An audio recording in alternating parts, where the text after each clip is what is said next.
Thank you, Jeremy. I do got one pipe right here.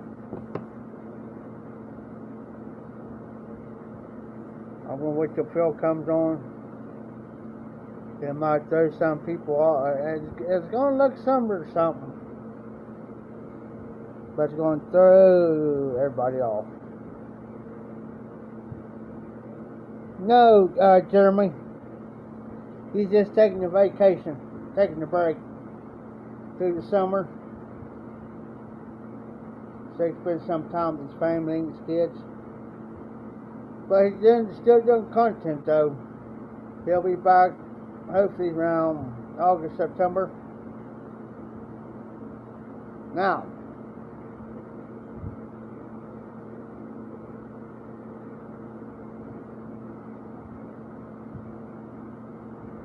here's a pipe that I've been wanting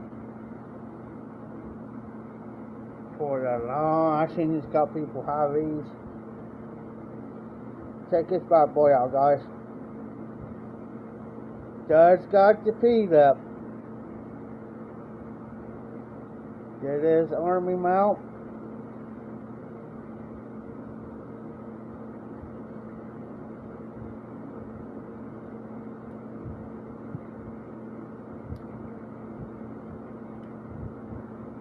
Pretty good sized depth bowl. Almost up to my second knuckle or past.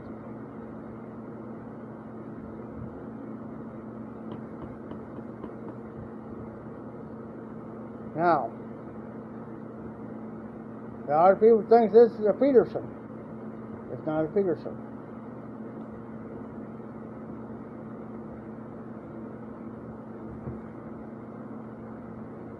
This, you might think there's good lighting in here. Technically, there really ain't not. There you go, Phil.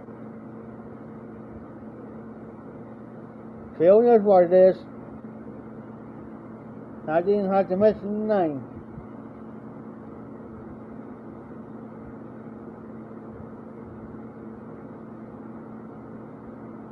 I smoked this for the first time last night.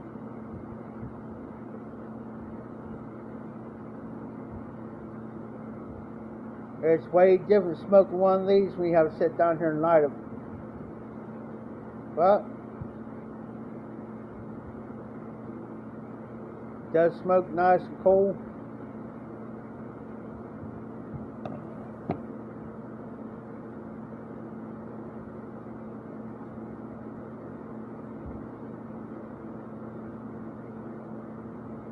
That'll be more than my sit down watching a movie or something on the TV.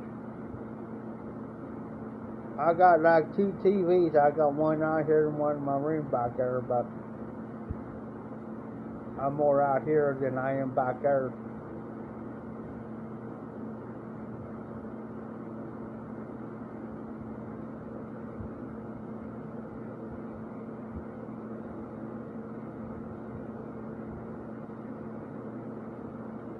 Oh, nice.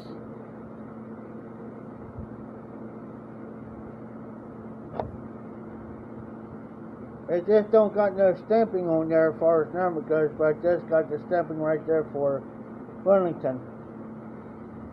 This here, the silver on there.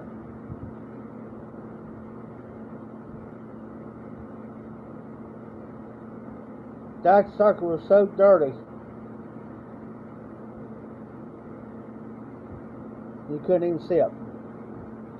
Now I tell you what I did to it, believe it or not. Okay, I took some toothpaste and cleaned with toothpaste. May sound a little crazy, but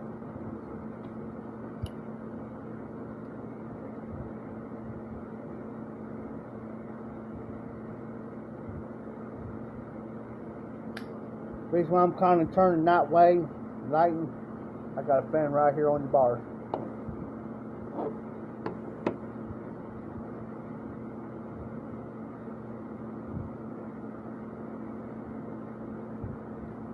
I'm trying to find out more about it.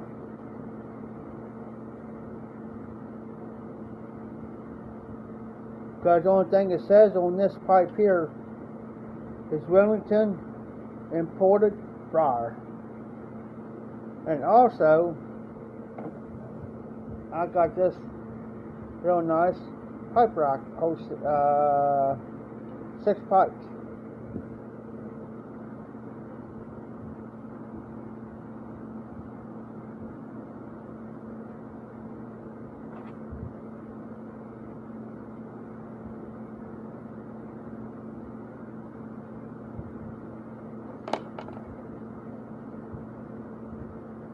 So I figured this little pipe here smokes birdies and Virginia's real good. So yeah, I'm gonna be looking at these guys. I'm gonna sit down, take time in the evenings.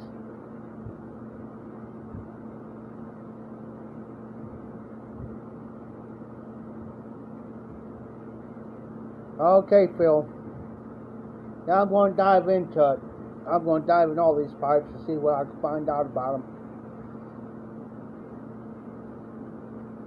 Oh, I do got one more bowl, but it needs a stem tuck.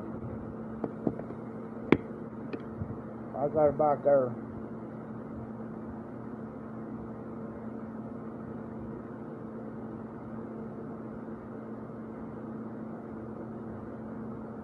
Since I give me another glass of water, I'll grab it real quick.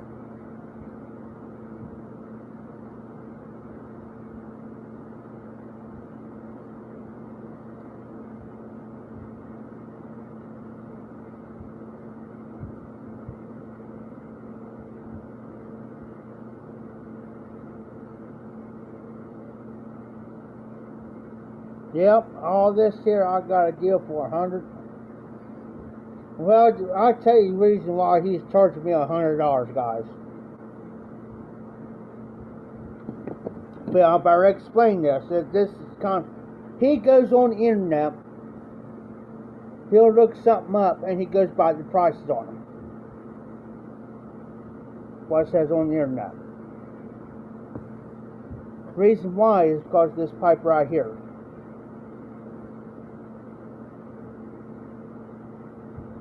He's going by the price just on this one.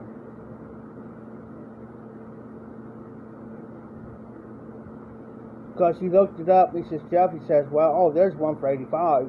Oh, here's one for 120. So I could sell you all that for $100 bucks. Well, if I'm paying just for this pipe here, I got 1, 2, 3, 4, 5 pipes for free. Plus these pipe stands. So because he thinks this is backstory on this. He got these because he brought them to me because he knows I deal in pipes. But like I told him, there's only certain ones that I know about. I don't know about every single pipe that's out there, and which I don't. You know, so he thinks he's kind of screwing me a little.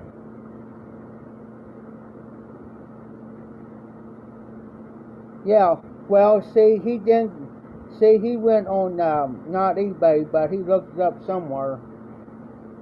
This is Wellington. And I know which side it is. I just gotta look it up real quick here.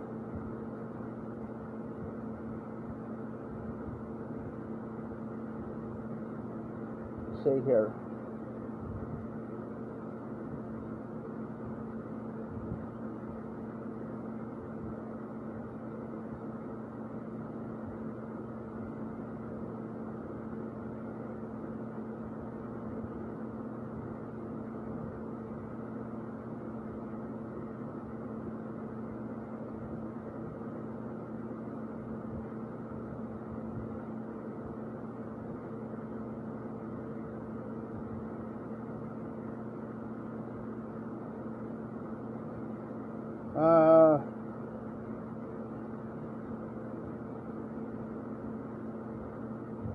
Here it is. Hold on. If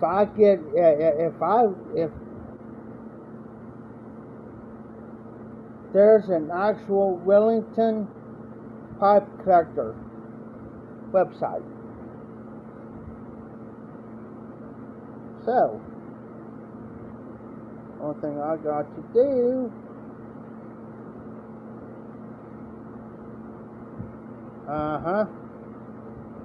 oh,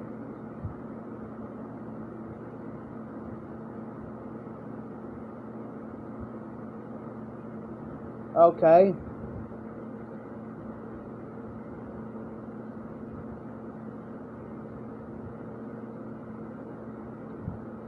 Yes. I agree to feel, oh yeah, you'll learn real quick.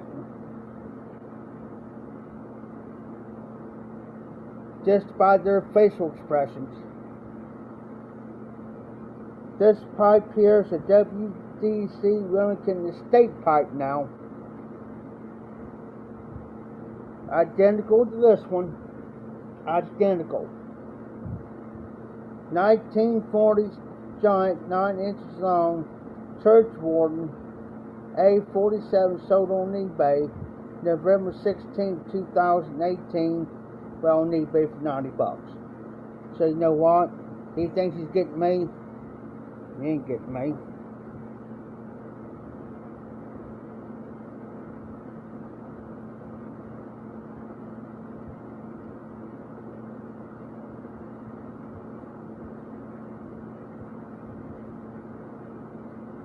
I might give him 70. You just don't base one price up on one item and then expect to, you know, you have to dig deep into see where's what and what's what.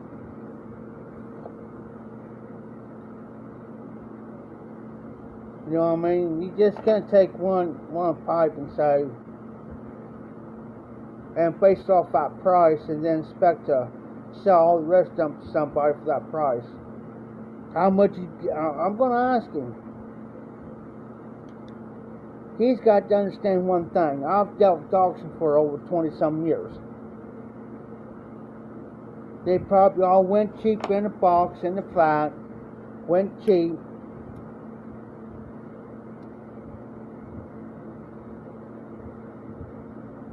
Because nobody else went bidding on them.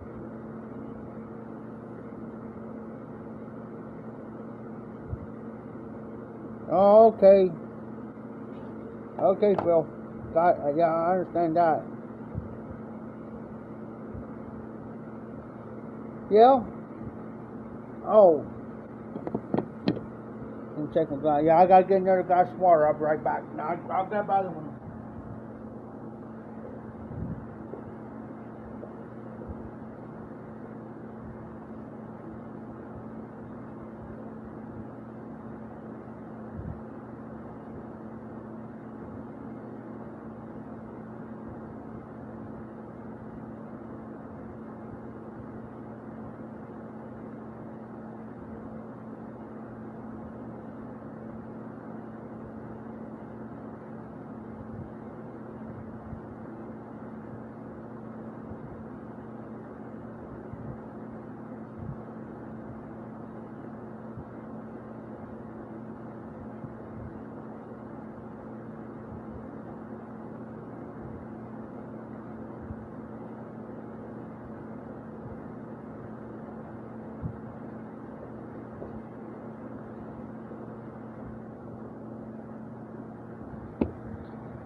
Okay.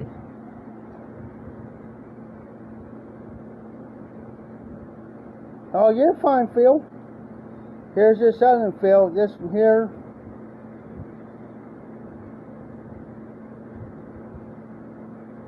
Is a dual CET. DULCET. Shape number 295. And this is the only pipe that does not have a stem tub.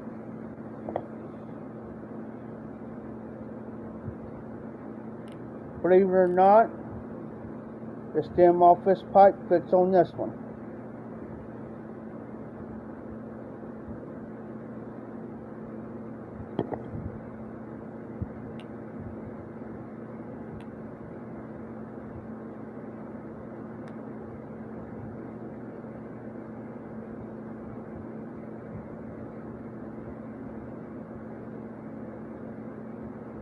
Oh wow, Phil.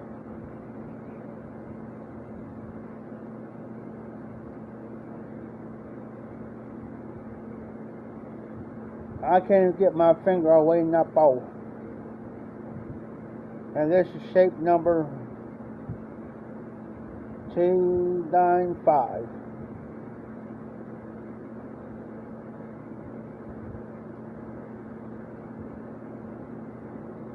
So I might pick this pot one up.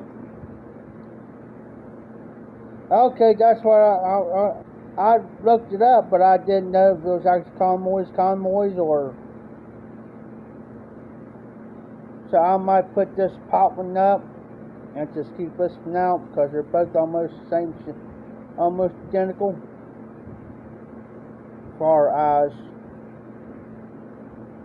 roundness goes. So I'll probably keep the stem on this one. And just put this one up in my thing, in my door in there.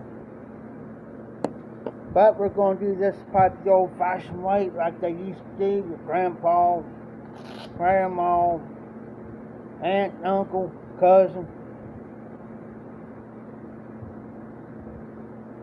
Don't get scared on me now.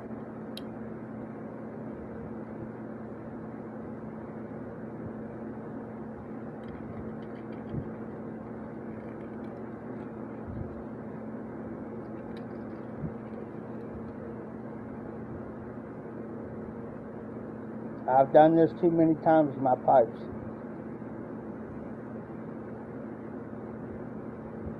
Okay.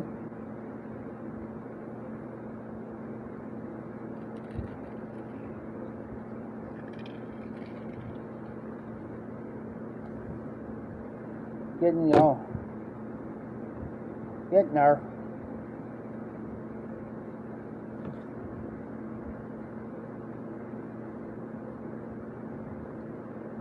Man, whoever smoked these pipes really didn't have time to take care of them, man.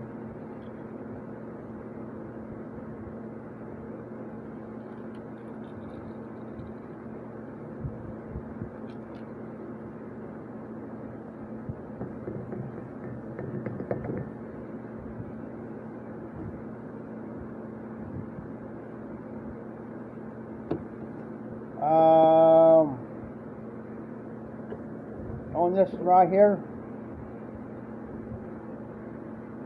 and on the stem it says sorry about that.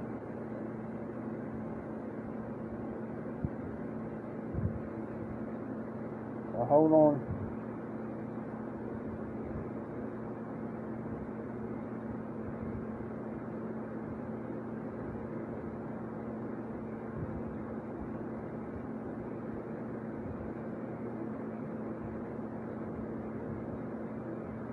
Fight something.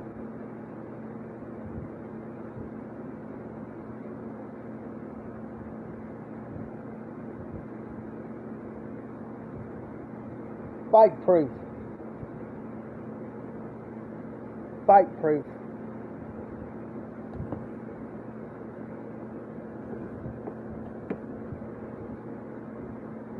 Oh yeah. Now I stick my finger all the way down to the bowl.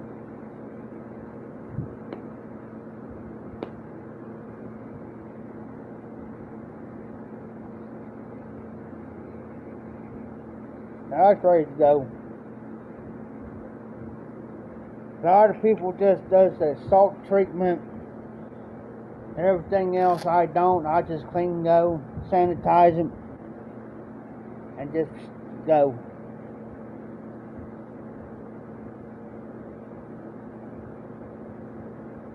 True.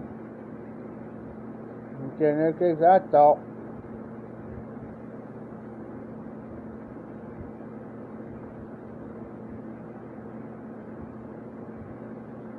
So I just swapped stems out on this one. So I'll go up in my collection, up in the thing. Yeah, I'm going to have to take time to go back there and get all my pipes together, put them in the racks.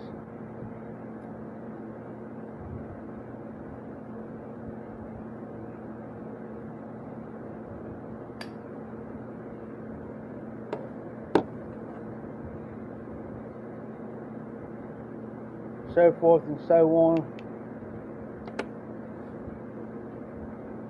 And then after everybody leaves, I can bring them out and see what I got, and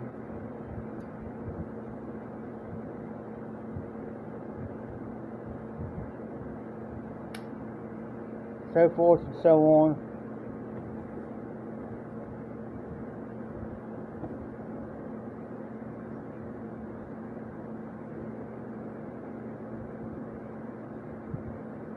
But yeah, wire pipes, two pipes I normally put out for the day. I'm going to use this.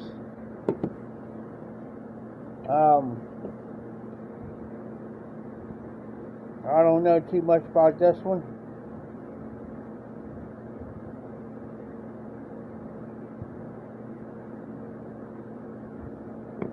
But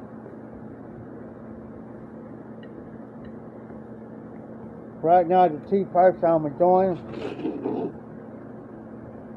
is this lare and this one. It's the only two pipes I'm doing right now.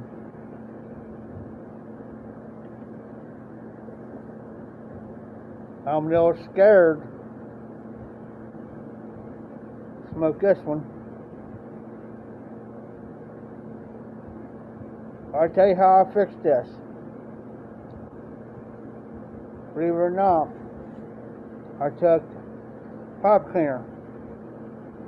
I burned half this off, cut me a little piece of wire off. Took it to the edge here, just a little wire piece up right there up. Wrapped around there and just screwed it. Now she's on there, and I'm not going to do anything to it.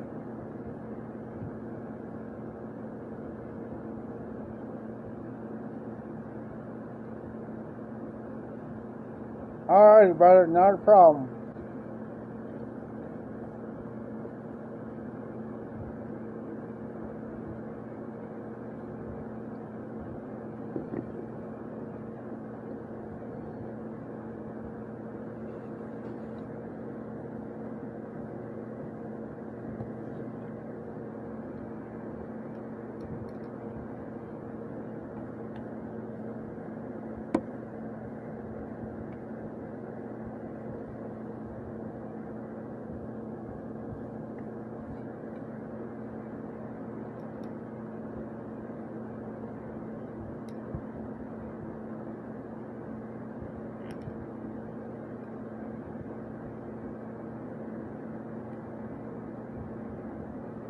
Okay, feel okay.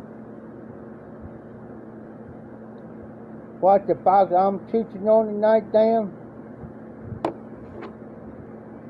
A-State Burley is the Cornell and deal with small batch.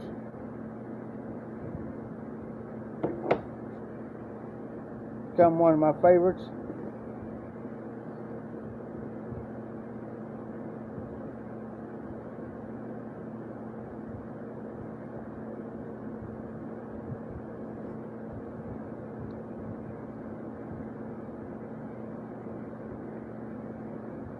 I was supposed to go do a roofing job today, but I didn't.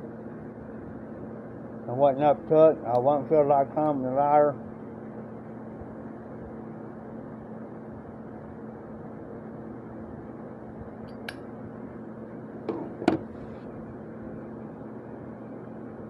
Yes, sir, damn.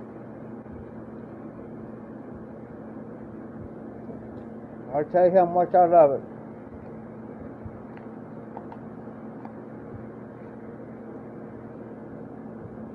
Almost done. I'm down below half on it already.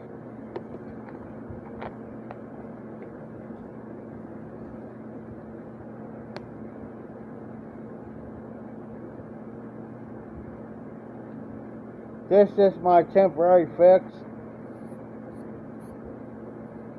till I can get ahead a little bit. Hopefully next month I can get it. Let's get some Honda bookshop.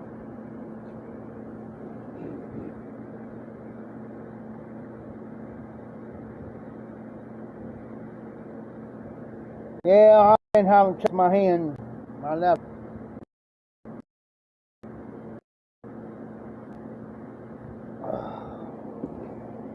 Yeah, I've been having troubles with it for over a month now, a month and a half. I've been getting tingling sensation real bad between my finger and my thumb, and it's going up right here on my arm. So I wasn't going to take no chances.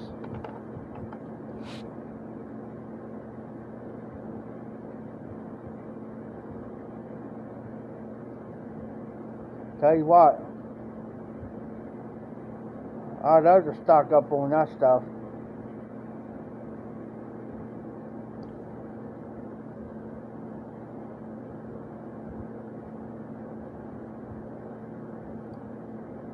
Hey Phil, I got people doing that with me. If I don't post, or I don't do it live, or I don't post a video, or whatever, they're on me.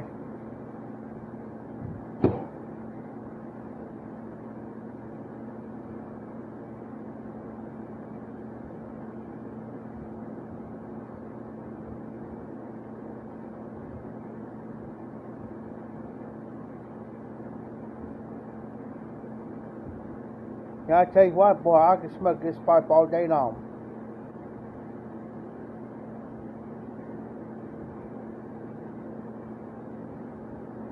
Yeah, RD, you do have people that care out there.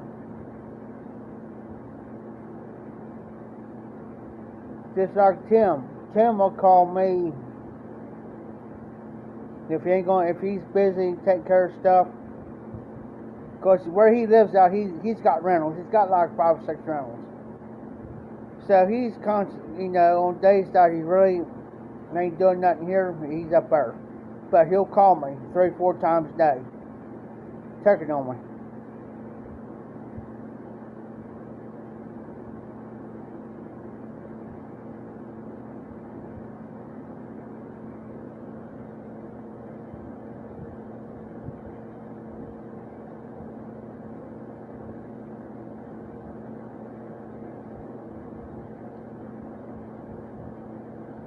Yeah, I understand about getting old. I can't do stuff like I did like 10 years ago, 20 years ago.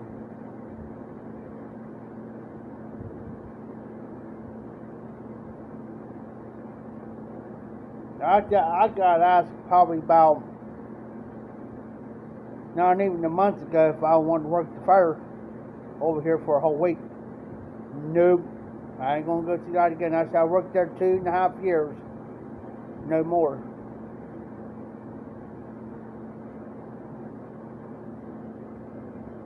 I ain't doing it. I don't care how much you pay me.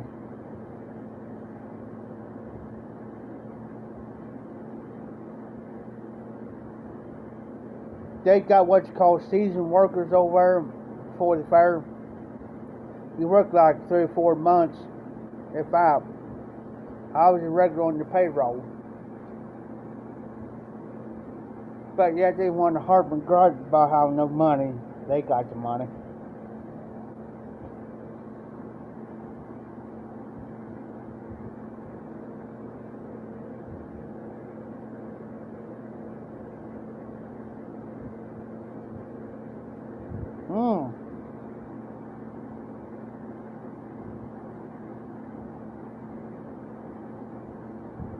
I went down about an inch.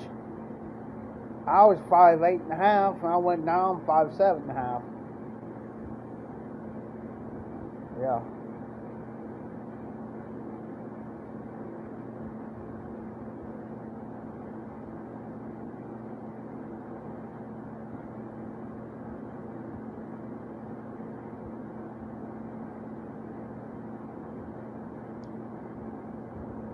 Chainsaw Massacre.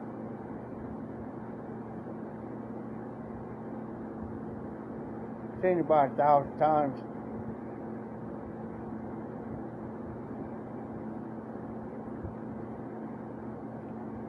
I will probably be posting here a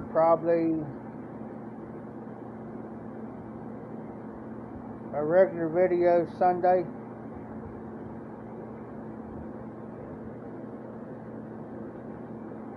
My regular video of my top 5 blends.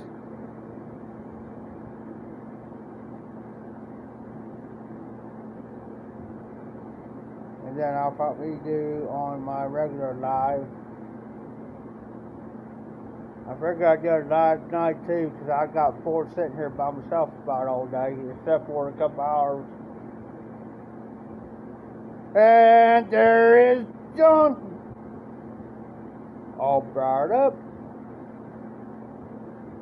Yeah, I went over to a friend's house over to a place for a couple hours. I knew I was going to be sitting here by myself.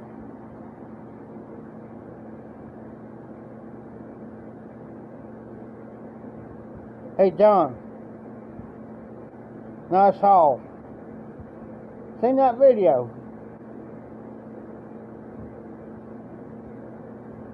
Except for one thing. Now I got to pick on you. Cold Blood Red Moon, which is a cherry blend. And I know you have to stick one in the shop.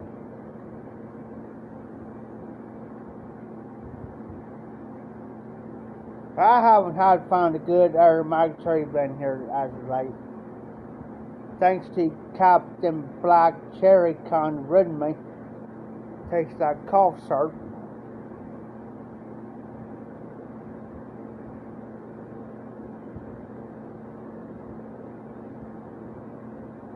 It's either that or I don't got a good pipe. Found the pipe yet to smoke a good aromatic in. One of the options.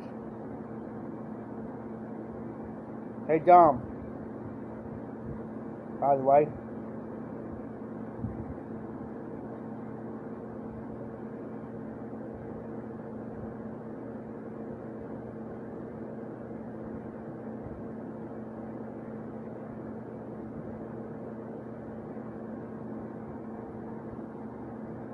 Well, I like to find a good cherry blend. That used to be my all-time favorite. Now, John Milton's cherry. Now, I like it. But the Captain Black cherry, forget it.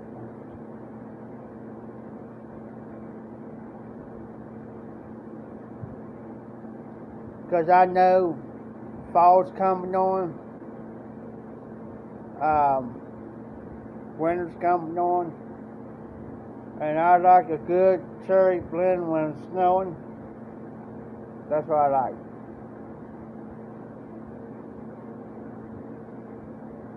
Or LP6.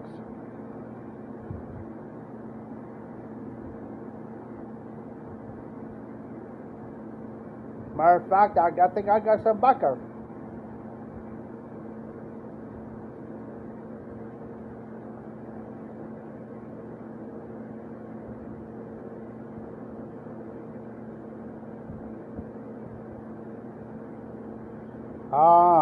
Did they still make it though, Phil?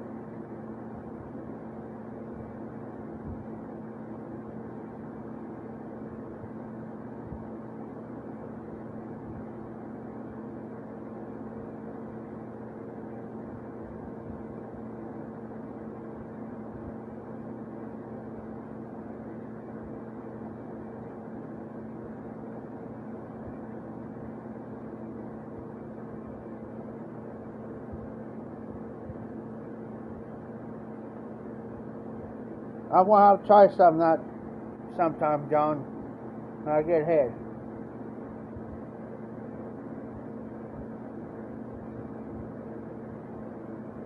Like I said, I think I got something back there. I gotta pull out what I got and write it down.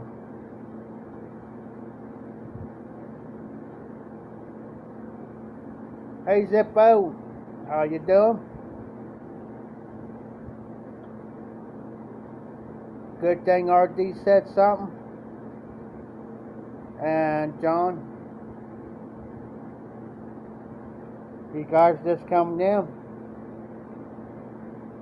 Guess what I'm smoking? Hey Steve Burley.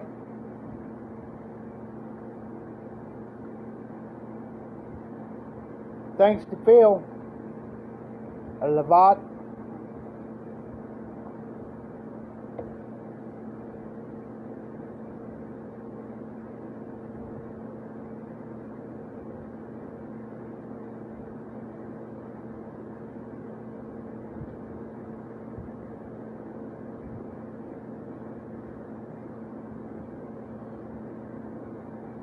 Now I do got some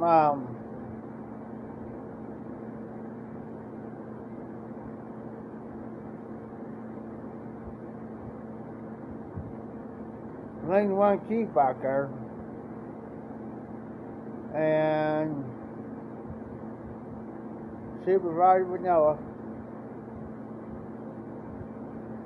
which I'll hold off on those till fall and winter, maybe early spring, all depends.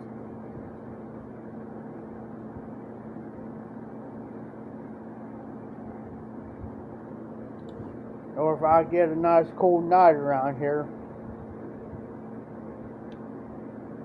catch a break, I might smoke a bowl.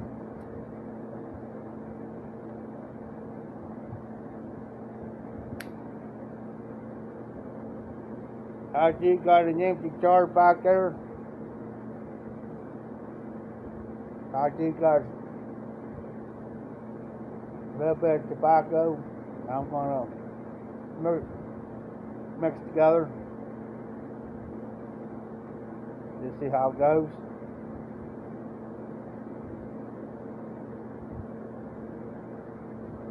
It's gonna be my Frankenstein jar. So when I do happen to run out of tobacco, I have it back up.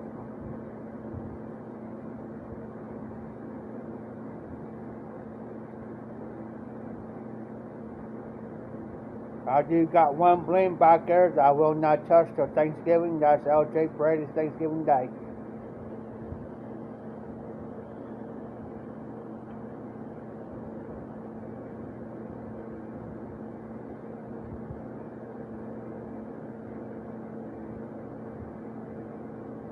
Oh, nice, John.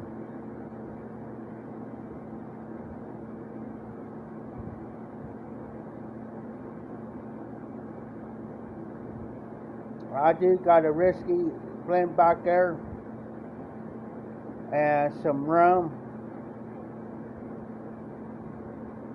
I'm thinking about making a blend called Whiskey River. Who knows?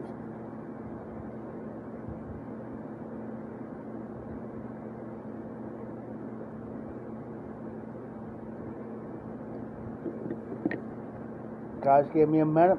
I shall return.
Sorry guys, took so long, but hey, I was looking.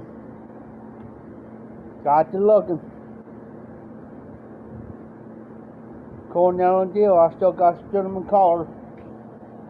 I brought some other blends out too that I found.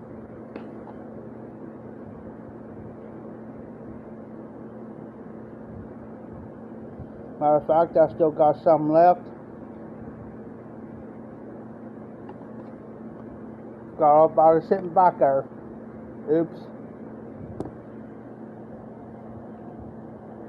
I still got some little bit of Jupiter slices left. Not much.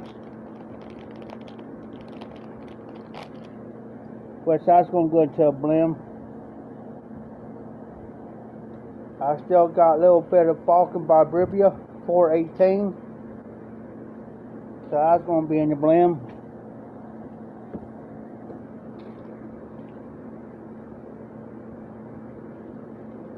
I forget what this one is.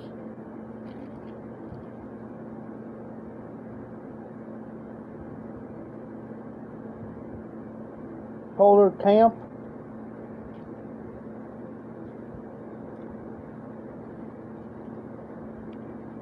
So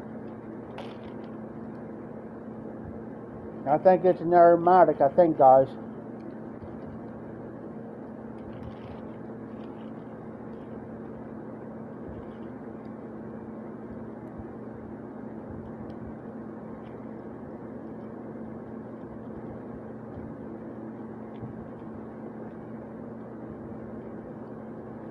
So between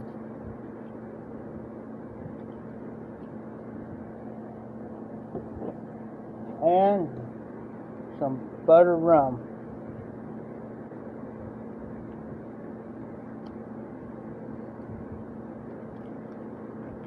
Almost still full pouch. This here sent, I know this was sent to me by RD. So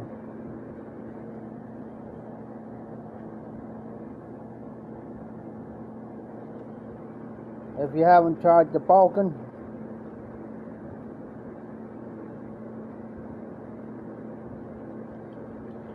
I have some Caesarean.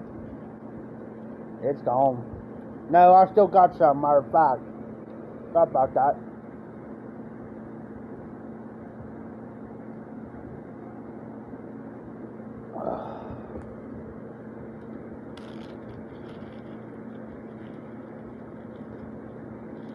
So we're going to take some Balkan Vibribia and let me put that on top of that because our fans are blowing.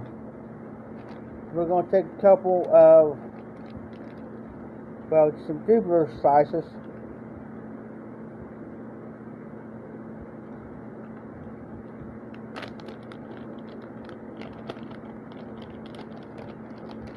There's so many plants I haven't even tried yet. Matter of fact, this is still moist as long as it's been sitting back there. So what I'm going to do is I'm going to mix some of this with the Balkan Vibribia.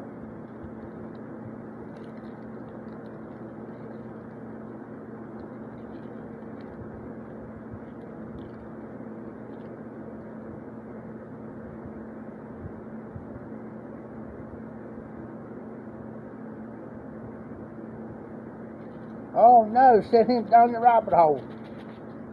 Oh my. I don't want to overpower that, so Balkan Vibribia and some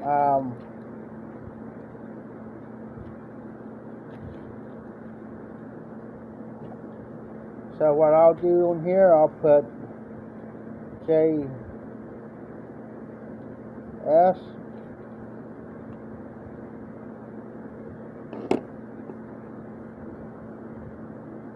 and we'll take some of this Polar Camp, put some in there.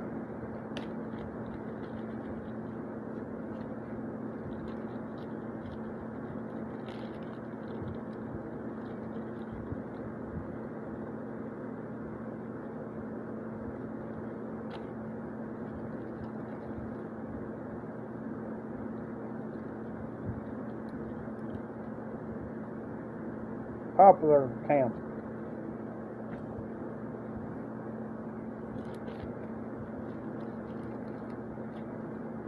I'm going to let that be kind of loose, shake it, and we're going to let it set.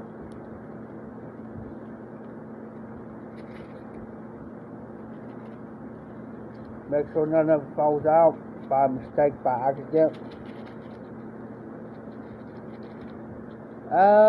That's the only thing I don't got. I don't have any Orientals.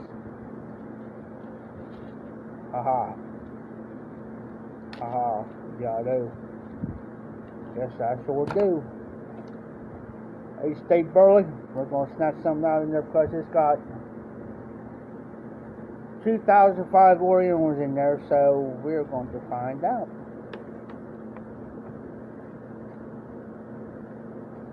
Put that underneath there. Pinch that. And another pinch of it. And one more.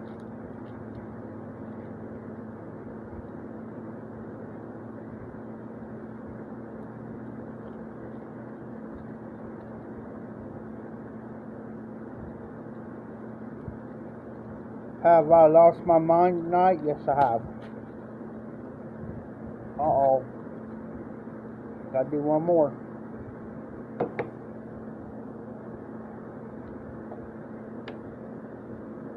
Some gentleman's collar. A 1, a 2, a 3.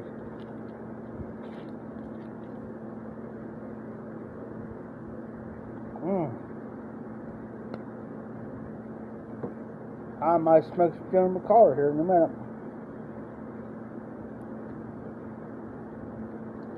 Just for the heck of it.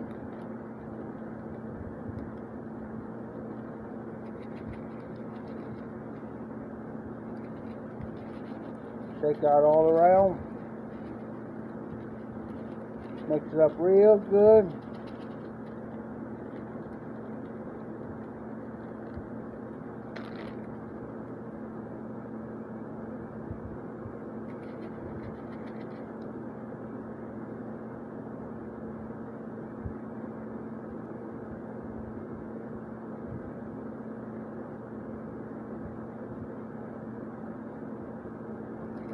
I'm getting walnuts.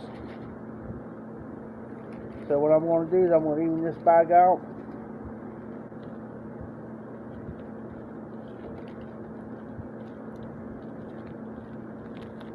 Roll this up tight as I can roll it.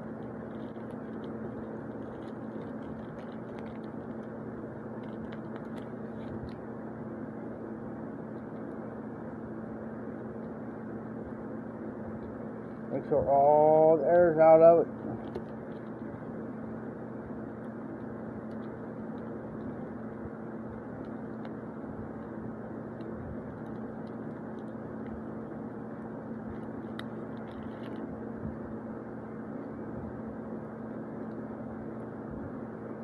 Now I'm going to let that set for about till Sunday. I won't touch that until Sunday. That's set for the next 24 to 48 hours.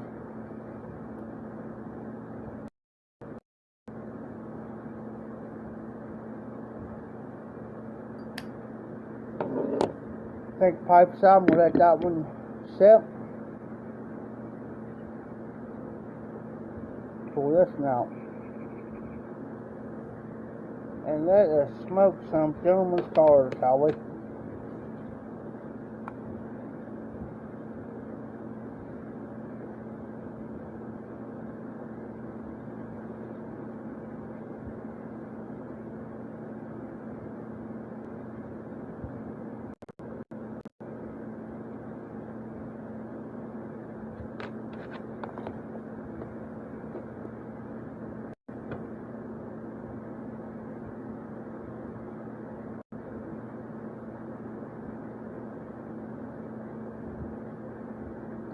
RD's on the kick for English.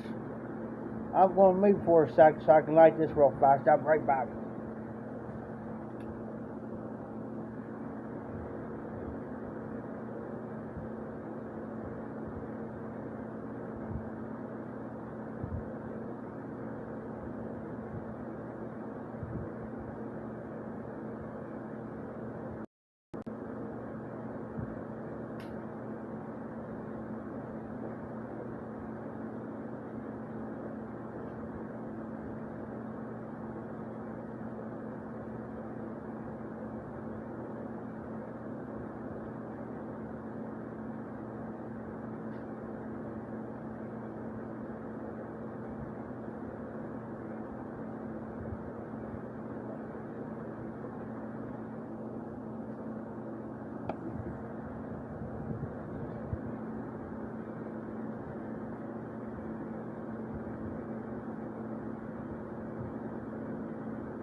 Oh, that's like we feel. I mean, there's some things I'll do that.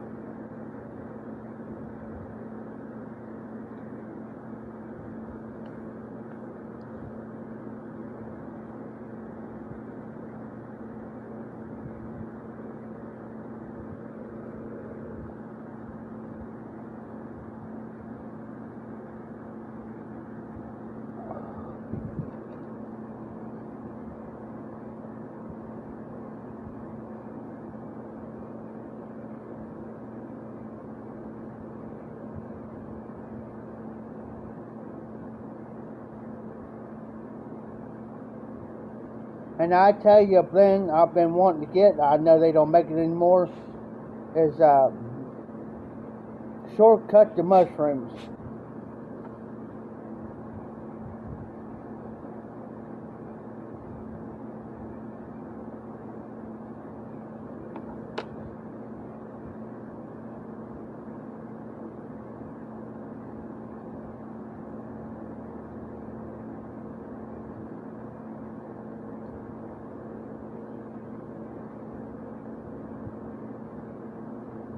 Excuse me.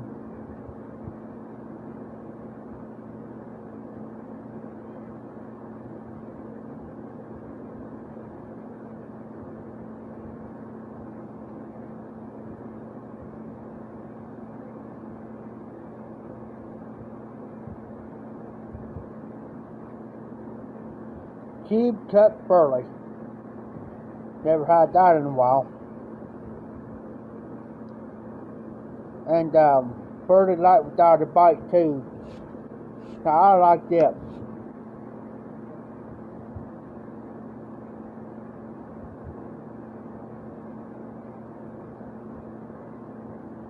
This pipe appears real light. That stem was so daggone light you don't even tell it's her.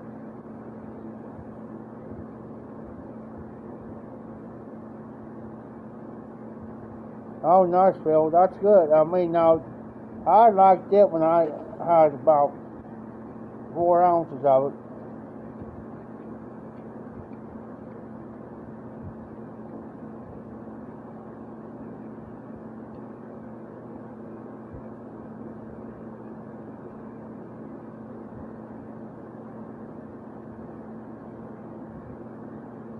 Yeah, it's kind of sad that some of these blends that you enjoy, they don't make it anymore. Or they're trying to make a match of it.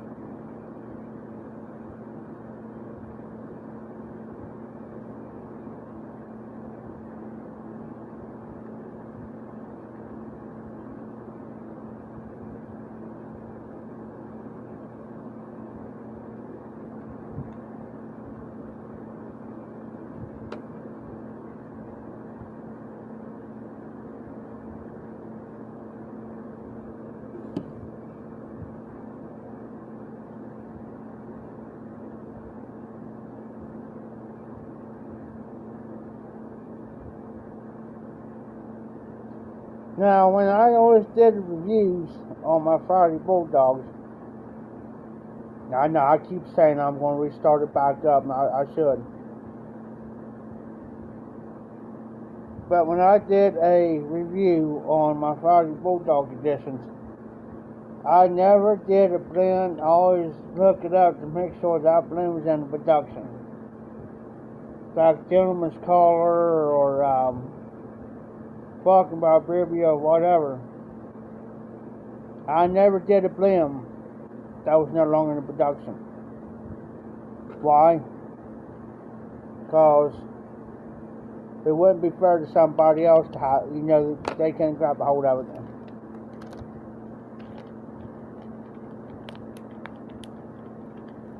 That was the thing.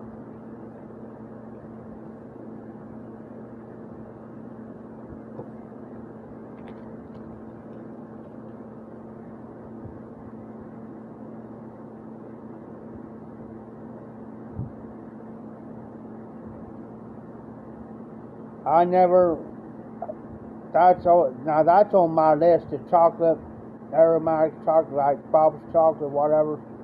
Now that's on my list.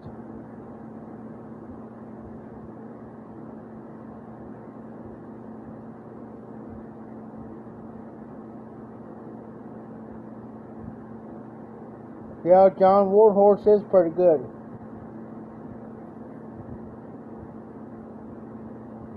Now, which one do you have? Do you have the red label or the green label?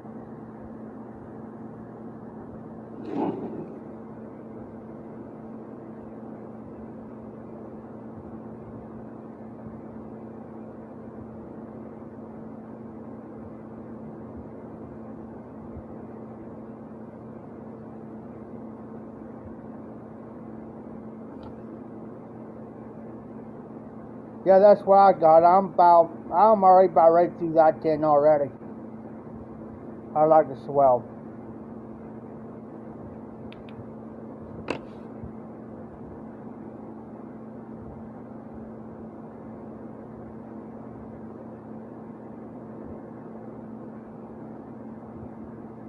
I probably got enough for me for a couple more bowls.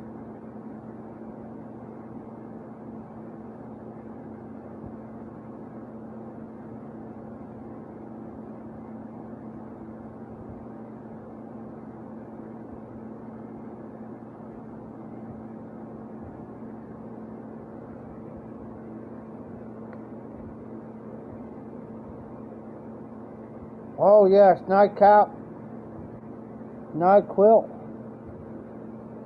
Yeah, I agree with the Zippo.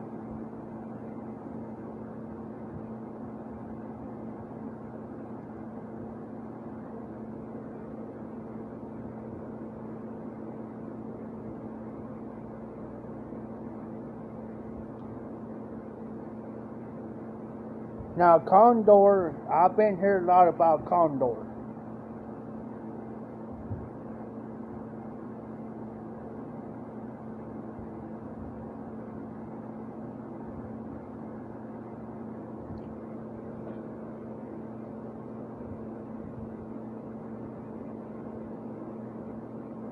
Oh, Jaeger.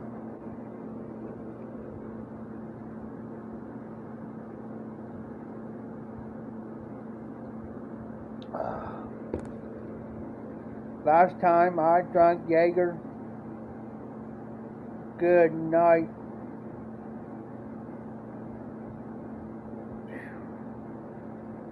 It's good though, it's got that licorice taste to it.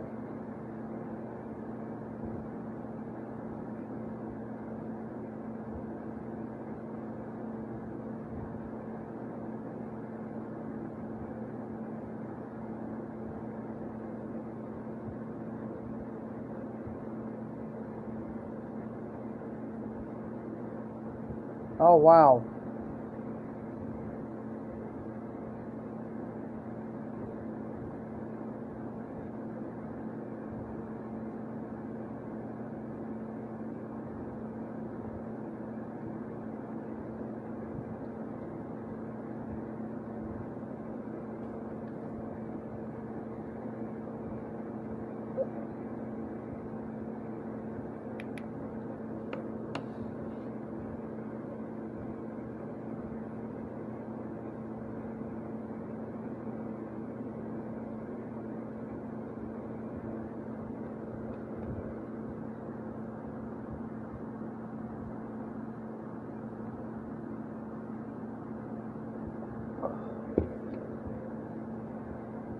That sounds like a good combination. Here before long, I'm going to start getting in there max here before long.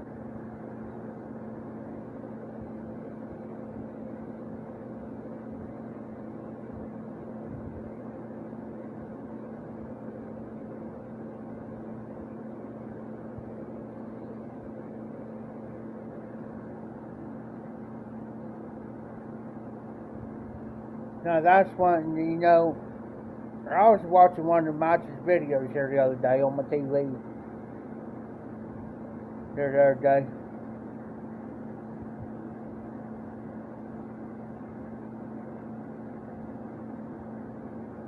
Especially the annual July the 4th bacon old fashioned.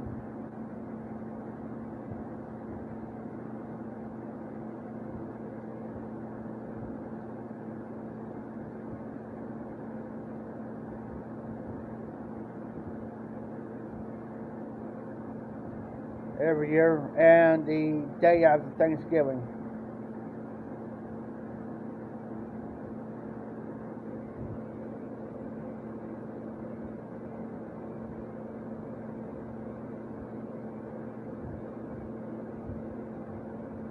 Hey, that's like me. Now, anything's got pumpkin in it, I can't do it. Every year around October, we get that Samuel Adams. It's got that pumpkin spice, whatever it's in it. Tried that one time. That was enough for me.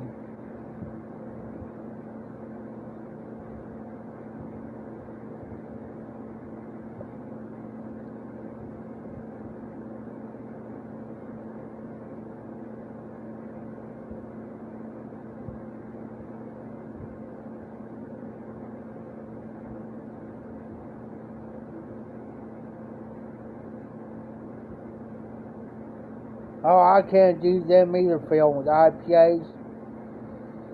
Just for luck, Kroger's down here, you can buy like a single bottle of it instead of buying like a 6-pack or whatever. So I figured, well, hey, what the heck with it? I'll try it. I took like 3 drinks out of it, and the rest of them went down the drain. I couldn't hack it.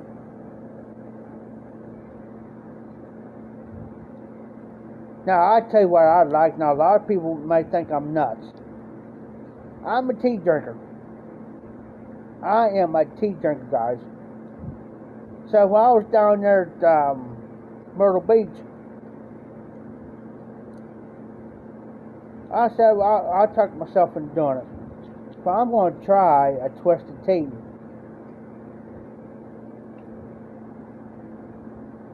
The original. I was on it. It was hot. Dang, was it hot. That evening, I bought 2 of them.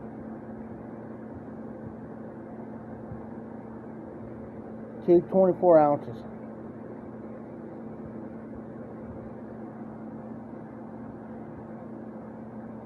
The first one didn't take me long to drink that one.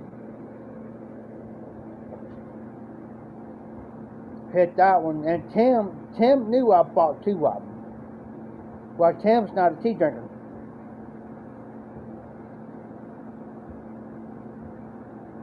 So, down that one, and this is like midday. Now, we're still at the hotel. I don't think I have to just go around the corner. Drunk that one. Walked through it, and I said, Tim, I was back. And he says, where you going? I said, I'm going out to more 2 twisted teas. You drunk them already? I said, yeah. He says, how are they? I said, it's alright. Tastes like tea, but it's got the alcohol in it. I said, if you want to handle one, I said, I'll get you one. He's no.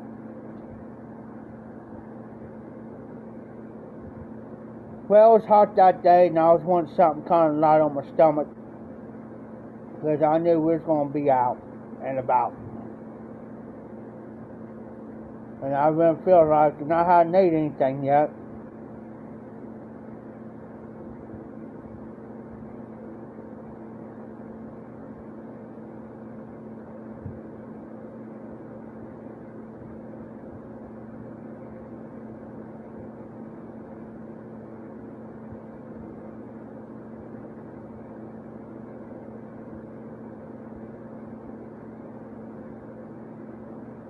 Now, Dan, I used to do that. Now, a friend of mine swore by it. He always carried a thermal. One of them long, big thermals, right? He'll pour about his bourbon, whatever, in there. Pour the rest of his coffee in there. shoot.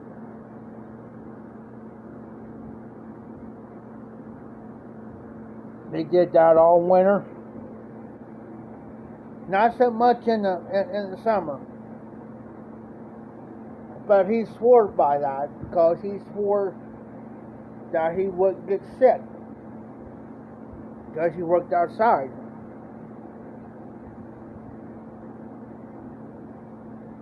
Now I'll tell you, speaking of bourbon, I bought a can of Copenhagen Black. This here is probably about 17, 18 years ago. I was working for the city of Greenfield, working at the cemetery. Mow, trim, graves, etc., yada yada yada. Well, I bought a can of Copenhagen Black because a friend of mine, he was chilling, he said, "Hey Jeff, try this. It's got the bourbon whiskey in there." Alright, picked the can up, opened up, cracked, stuck one in, and I was on my way out there. Man, you could taste the bourbon. Taste it in the chew. Walked in there. My supervisor, my boss, was, at the time, he was also my cousin. He says, "Jeff," he says, "you been drinking?"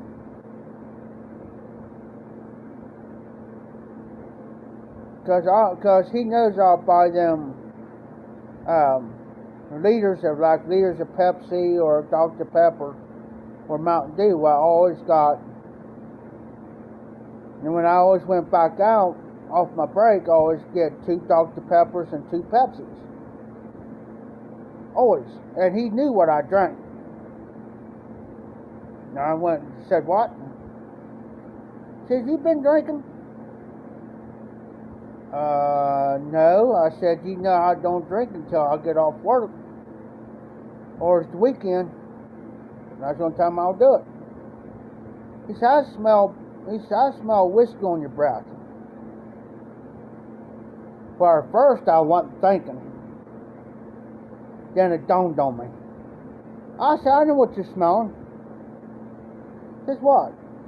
Pulled my chew out, opened the can up like this, says, "Smell." I said, "What do you smell?" He said, "I smell bourbon in that." And I said, "Well, look on the can. It'll tell you it's got bourbon whiskey mixed in that." And I said, "You can't fire me over that. Because it's factory made, it's a chew." I said, "A friend of mine recommended it to me. You know."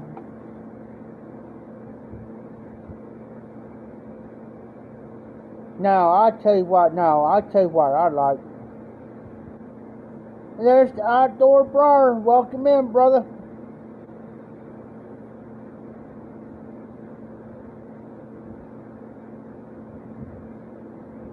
Oh, Kendrick. Welcome in.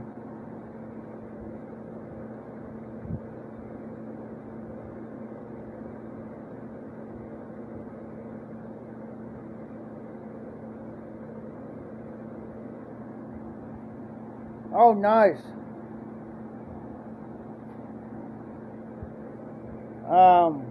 Kendrick. West Smoking May State Burley. And a hot pipe. And I was smoking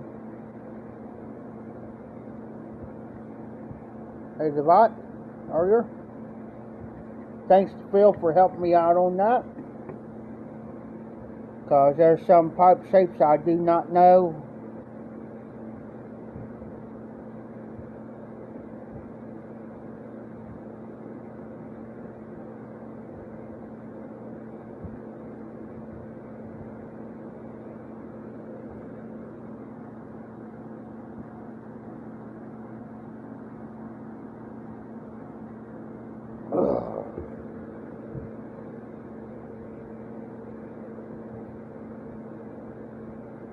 I tell you what, I smoked cigarettes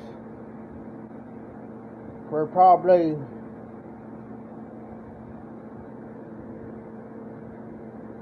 Oh God. About 10 years.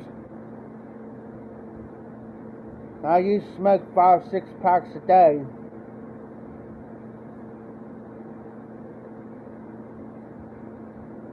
Used to smoke 5-6 packs a day, every day. Now, I tell you what got me quit. It's two things. This here and this here. I was walking uptown one day where I'm originally from. I had a half a pack of cigarettes. Took one out, lit it, and I'm done. Took out half a pack of cigarettes. Somebody see me, and I knew they smoked. They see me take the cigarette, and they knew I had a half a pack. I went almost to the trash. I said, "Hey Jeff," I said, "What? What are you doing with those?" I said, "I'm quitting smoking." What are you going to do with those cigarettes? I said, "I'm going to throw them away." And these are like almost 6 something a pack. Well, here, if you don't want them, I'll take one here. Here's your half a pack.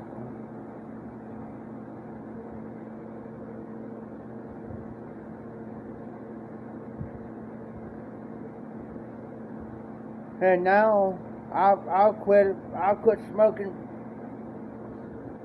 Oh God. Let's see. It's been about 10 years.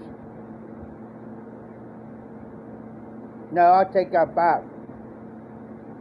It's been probably about, well, since 2008.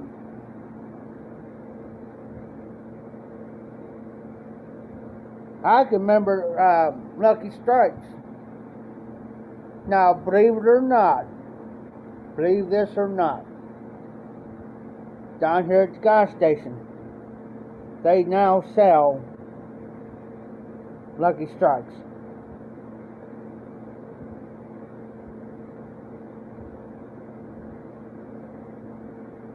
Yeah, I can remember my mom dying. Well, my mom died smoked all her life.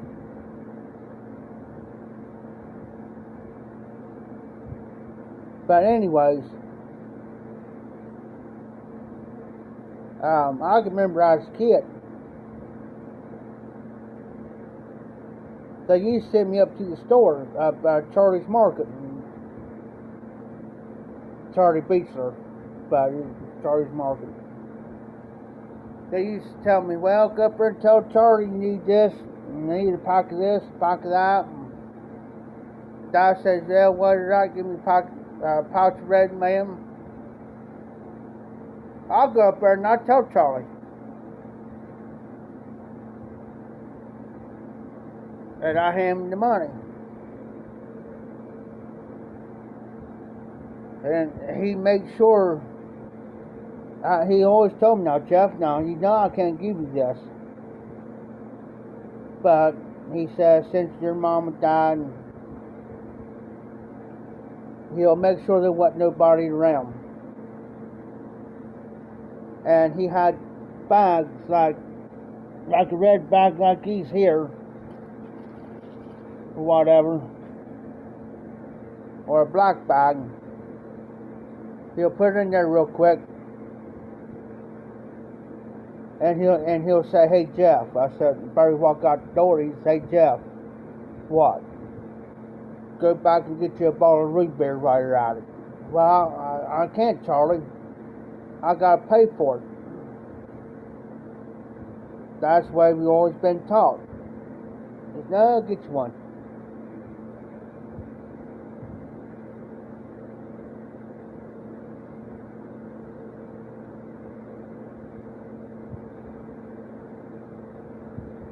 I tell you what, where I used to live, give me a glass of water real quick and I'll tell you.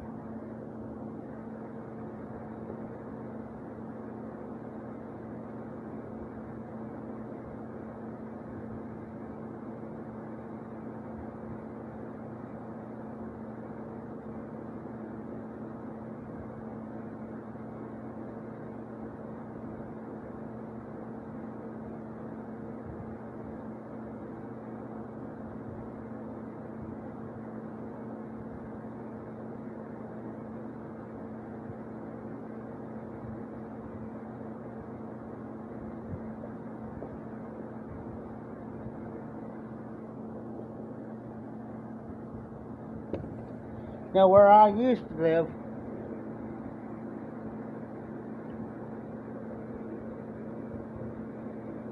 this guy,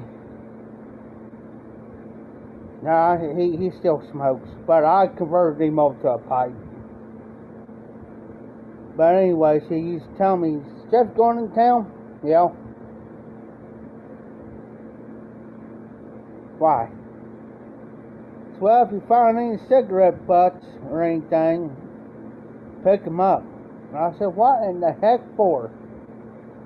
He said, well, I'm dying for a cigarette. So finally one day I got tired of doing it.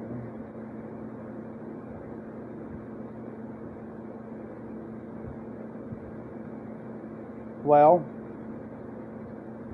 I had this one pipe. I didn't like it. Wouldn't smoke right.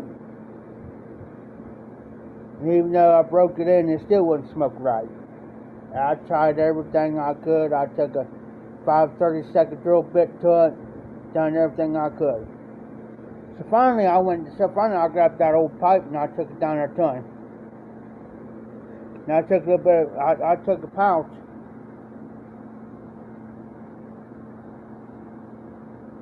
I had.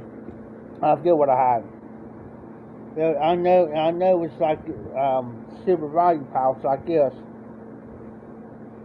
And I didn't care too much for it. So I took it down there and I told him, I said, no, I'm going to give you this tobacco now. I said, try that tobacco out, and ever since then, hey, down there at Myrtle Beach, I hate to pay their price.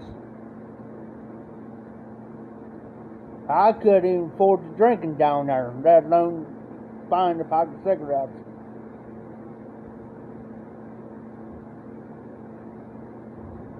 My dad smoked Basics menthol lights. That's what my dad smoked for years. Well, he was smoking Lucky Strike, then he went to Basics.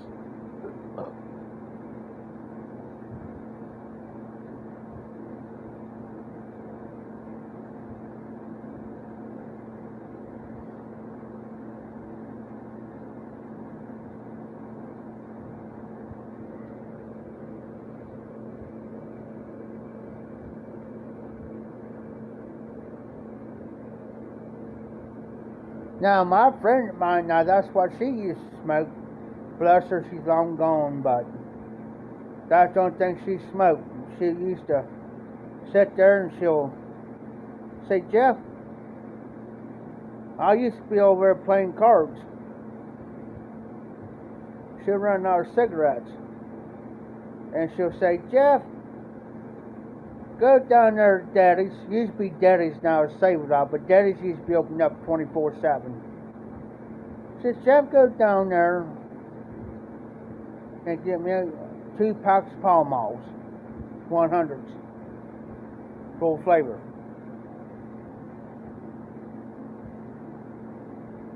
She says, while you're at it, says, get you a pop, whatever pop you want, and get me one. Alright, go down there and get her cigarettes. I got a can of chew instead of the pop. Got her, says, get back, says, where's your pop? I said, I started to get a can of chew. And she had tea made, and I said, I'm trying to lay off the pop.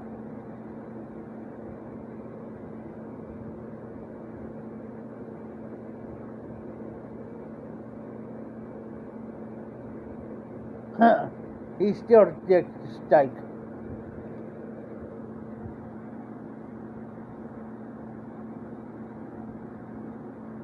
By the time I was smoking cigarettes, I was smoking cigars on occasionally.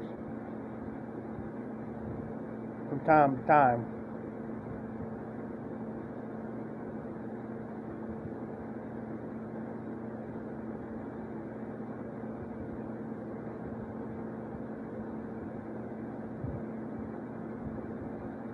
My sister, 3 of my sisters smoked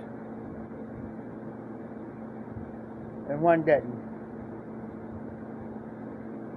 My brother, on occasionally, he don't do it now. His old lady did, and I don't know if she still smokes or not, but I haven't talked to him like in forever.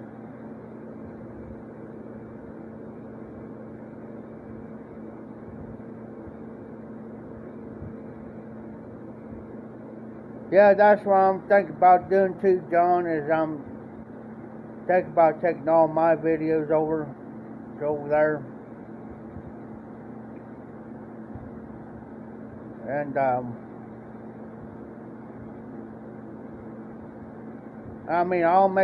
I'll still do my lives on here, but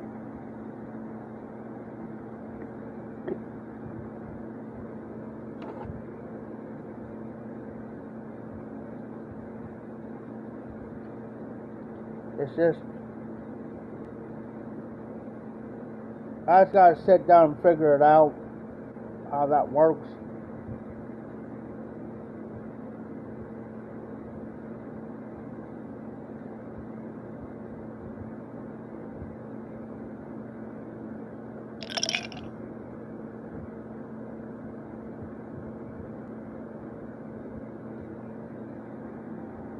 Now there's a couple people on Reddit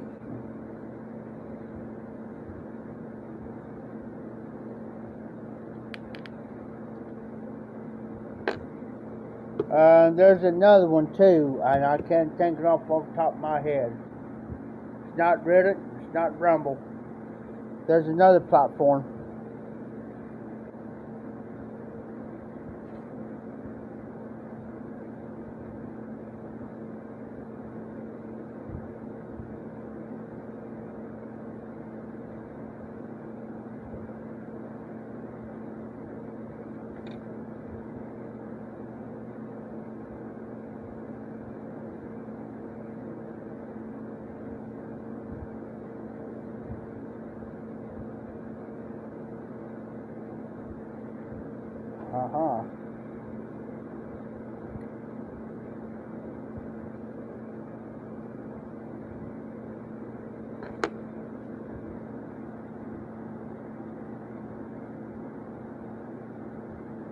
And the reason why I haven't done any reviews as of late, in which I should, on the A-State Burley and the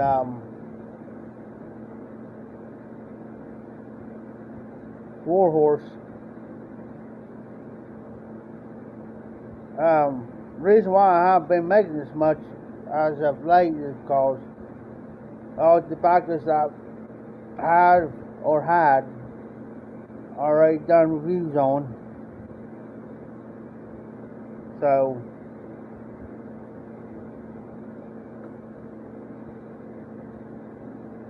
or if somebody's already did a review, I'm not gonna,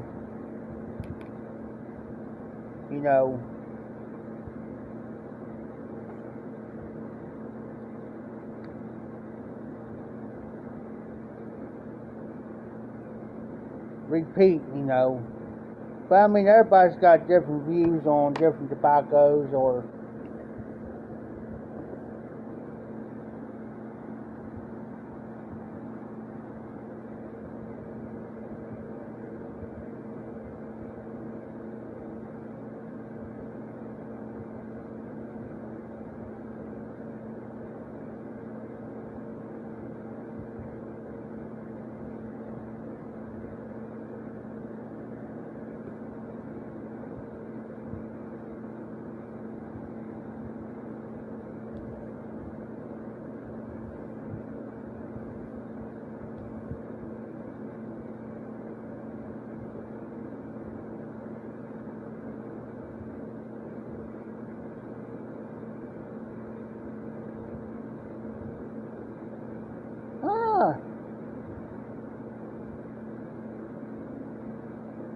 yeah, that's like around here, Phil.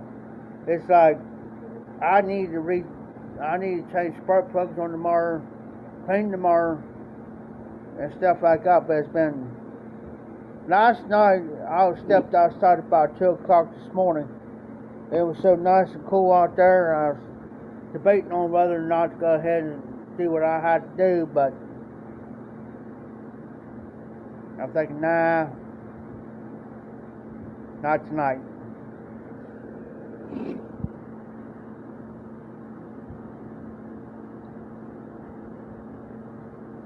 I don't feel like it.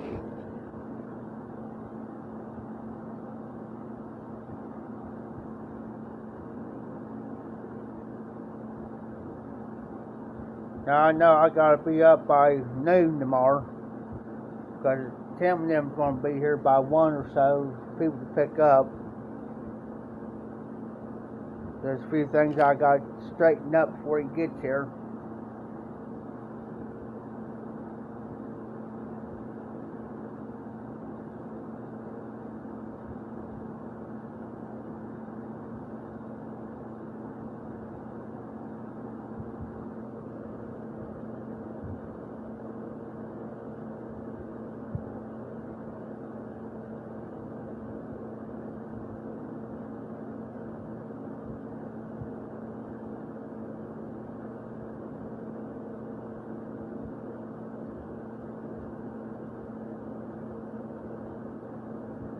Oh, wow, nice, Zippo.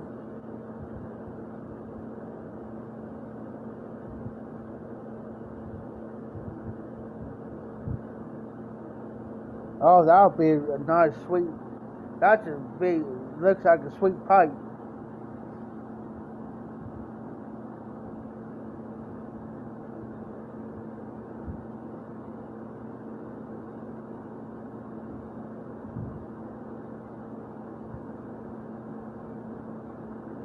I got about 3 rustication pipes.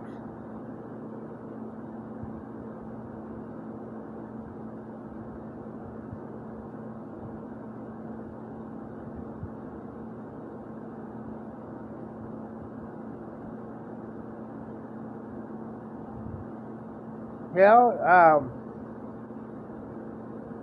like Everett, he'll smoke, like if he's breaking the pipe in, it'll be like, he'll smoke like 9 bowls for 3 days. It's like, wow.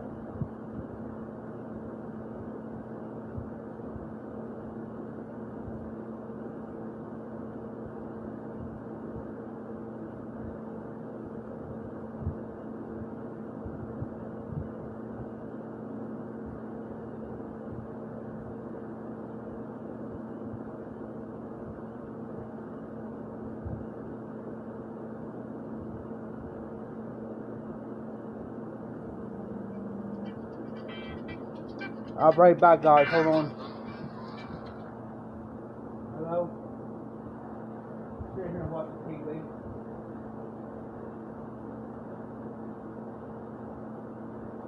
Huh? Yeah, I haven't seen nobody all day today, except for, well, no, I haven't seen nobody all day today. Okay. Yeah, the only person I've seen go to would be Lowe's, but he's over here looking at the trailers over there, but that's the only person I've seen. So, yep. So, yeah, I was here watching the movie real quick and everything, and then I'm going to lay down for a while. Huh? Alright, I'll get you. Alright, bye.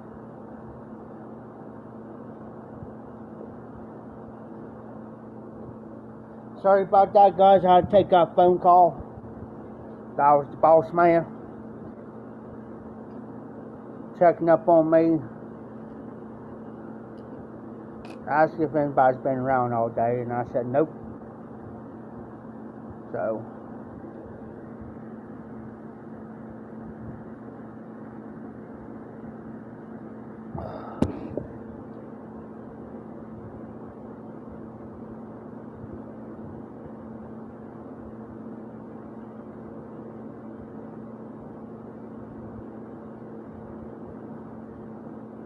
true, John. They're all at the Waffle House. They can have all the waffles they want.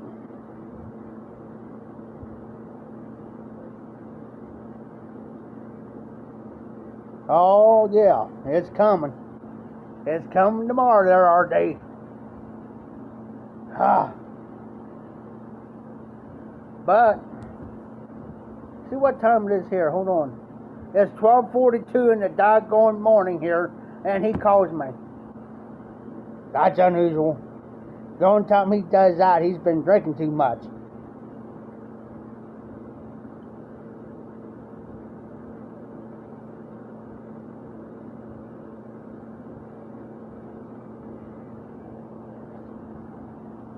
Yeah, now I got to take my pipes back. I don't leave none of my pipes out here.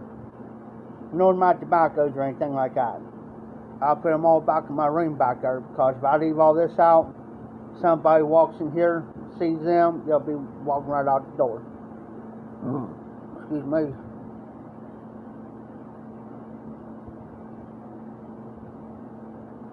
Yeah, besides, he owes me some money anyways.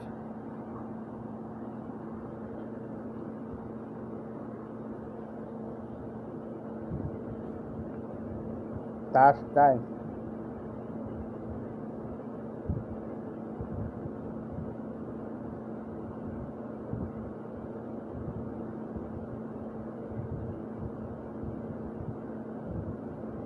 How late here?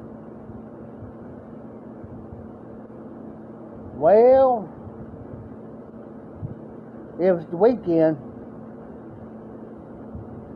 About 2:30 in the morning, maybe 3, depends.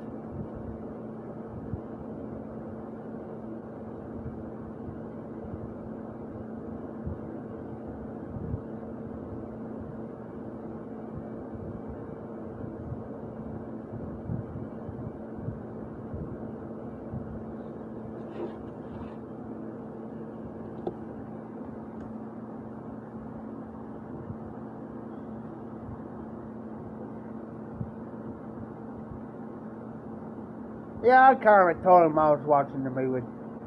Well, which in one way, I'm not lying.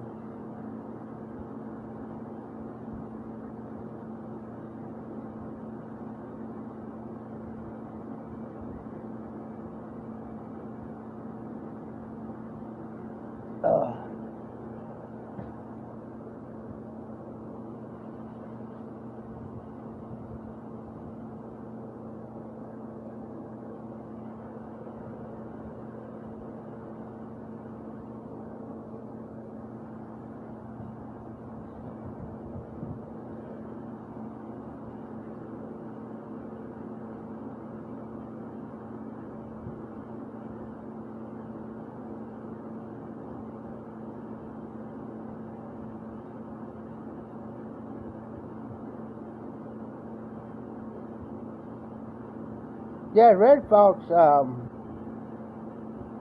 is he the same one I'm thinking of?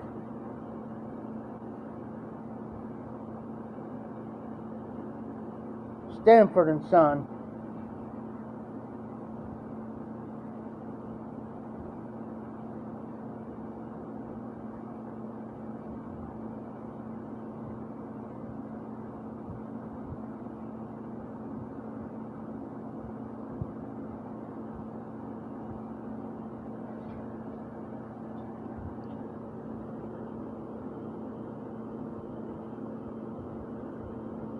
Oh yeah. Yeah, I got that ringtone for Tim.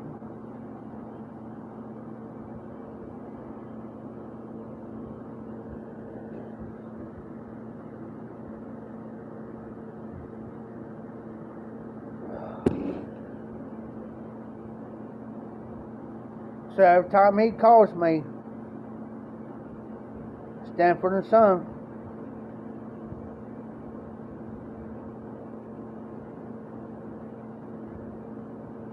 I always do that with him because that's where I know it's him calling me.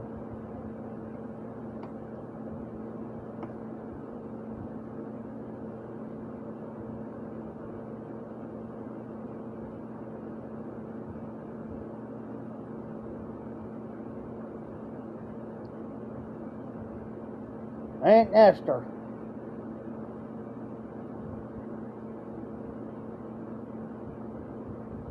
And Esther.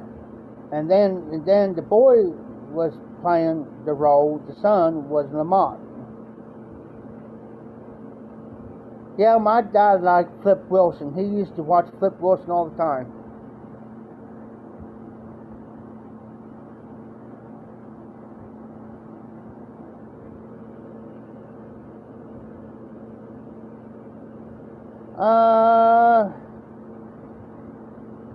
Let's find out.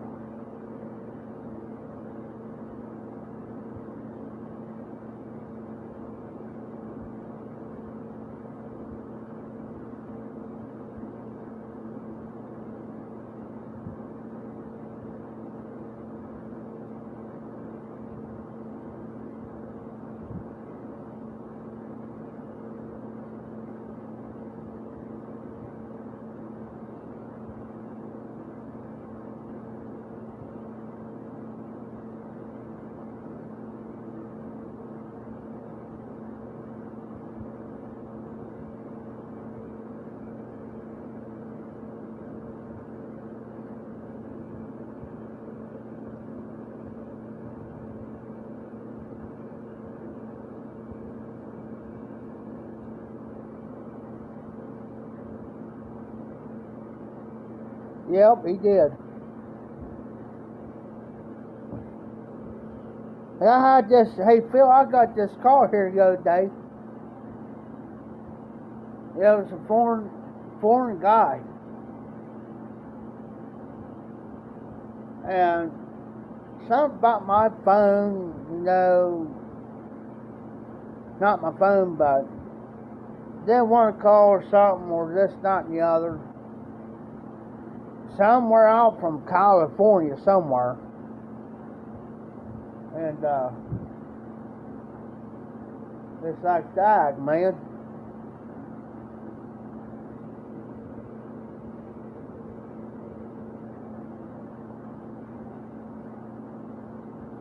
Oop. Almost hit Netflix.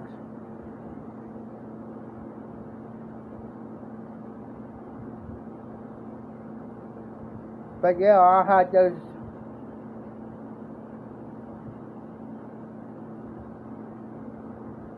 But yeah, I mean, I used to mess with people. Now, All in the Family, I got it here on my TV. It's like I got the entire 9 seasons of it.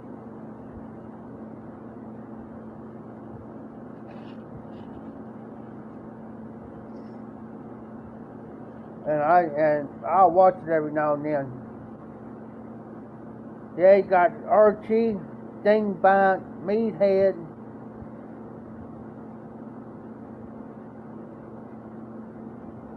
That is the years that nobody ever got offended.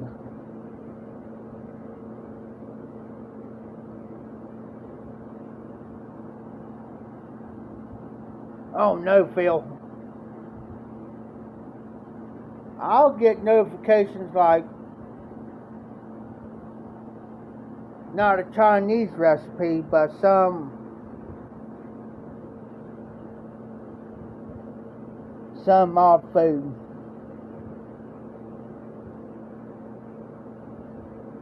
Then I tell you, that's what I call the golden era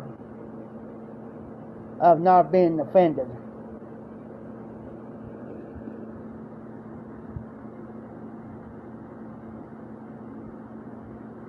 And I tell you another show, the Jeffersons.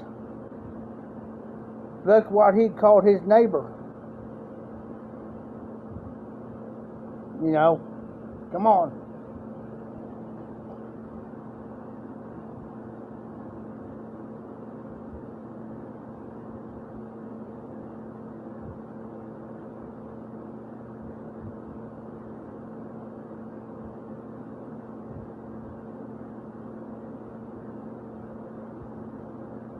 Yes, Phil. Carol Connor. And what was his boy's name?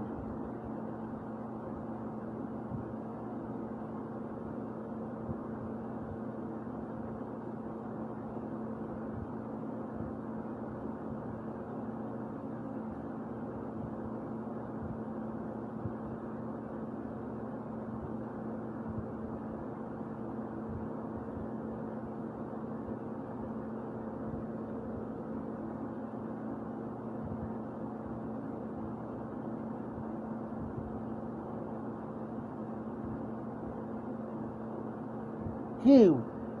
Hugh O'Connor. Hugh. What's his name? And he and Carol Connor died of a heart attack.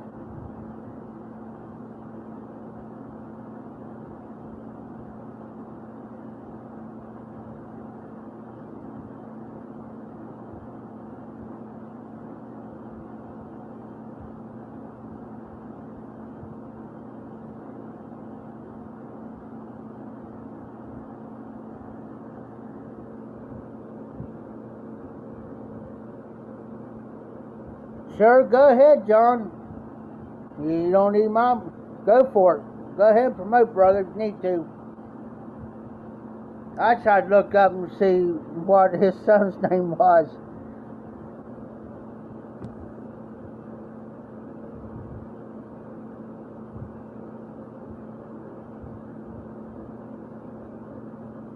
Hey, I'm just going to do this. I ain't gonna say it. A friend of mine, she's African American. She used to say the N word to me, and I turn around and call the H word. Yeah. Laugh about it. Been friends for years. She'll come out and say, "Hey, what you doing?" I said nothing. And laugh.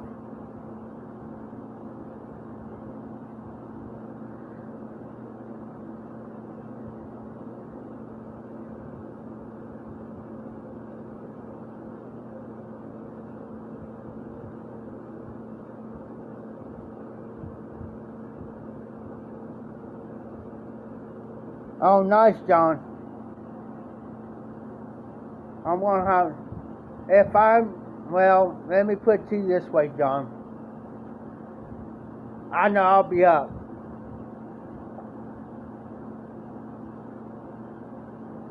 But I might be sober, then again I may not. But I'll still watch out. So if you see funny words start coming up, yeah.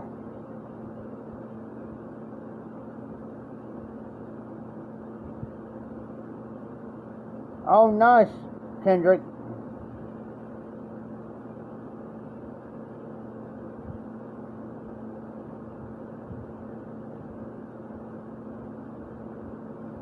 Phil. Oh. Oh. Oh. Oh.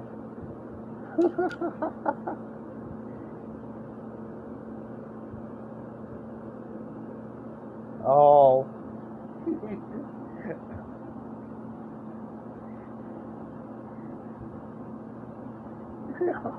I'm going to be thinking about that the rest of the night now. I'm going to be laughing about it.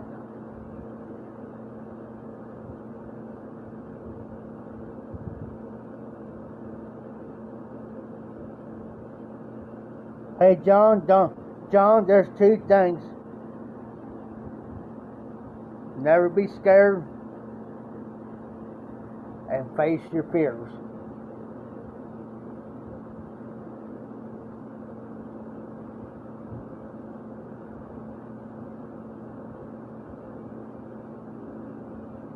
Don't be scared. Yeah, I understand there's some things that might scare you.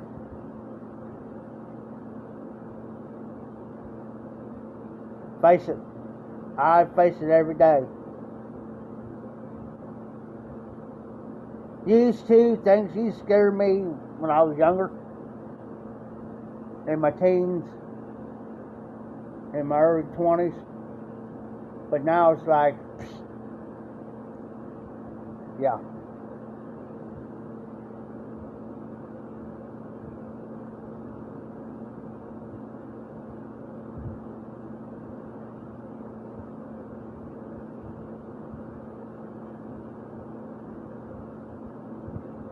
Ah.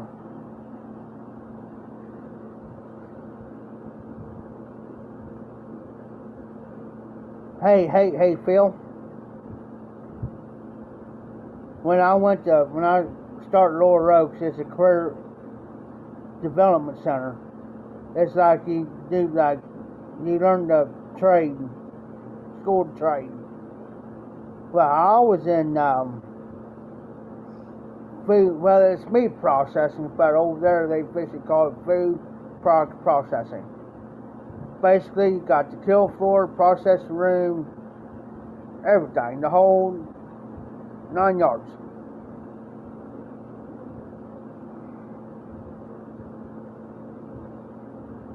Good. Hey, I tell you what, I was down in Myrtle Beach, and we was down on the boardwalk, and I went outside. It looked like I was only the white dude around. And I'm thinking, what in the world? and look, I was wearing this, guys. Yeah. I had my keychain. You know, I'm thinking, oh boy. Like, here we go.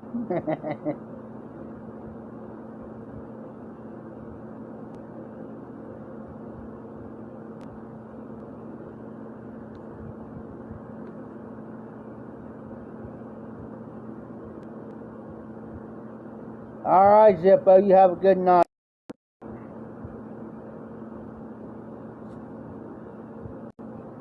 Trying to keep his phone up. There we go.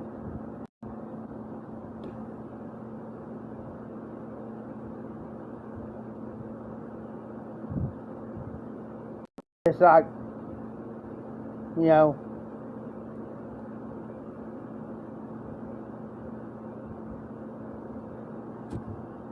but it's like, you know,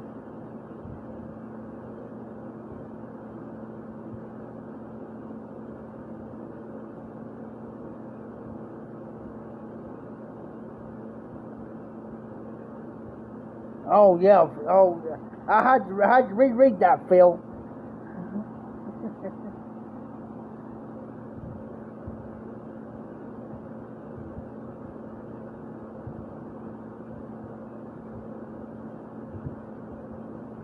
Yeah, RD, I mean, I was raised to not to be, to look on the outside. Look at somebody's skin. You know what I'm saying? Well, boy, if I would have treated somebody different than me, oh boy, I wouldn't be sitting here. Yeah.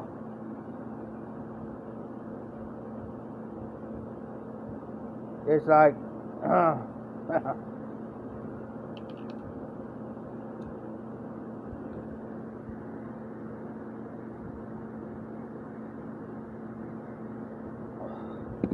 my dad grew up in a neighborhood. He was like, where they was growing up out on this street, and it's still the same way today, somewhat.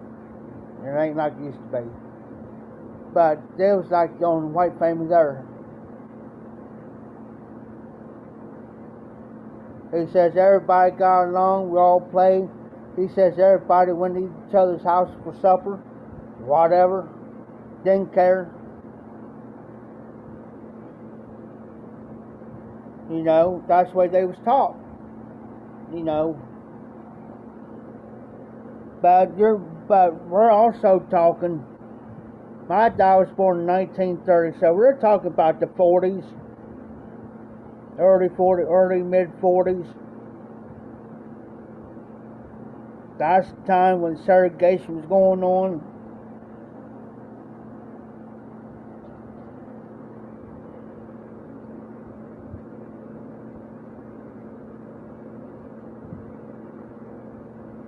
That's right, Phil. I'm the same way. I'm the same way. We all bleed red. In other words, you know, that's how I feel. too. It's called morals, respect, you know, intelligence, so forth and so on.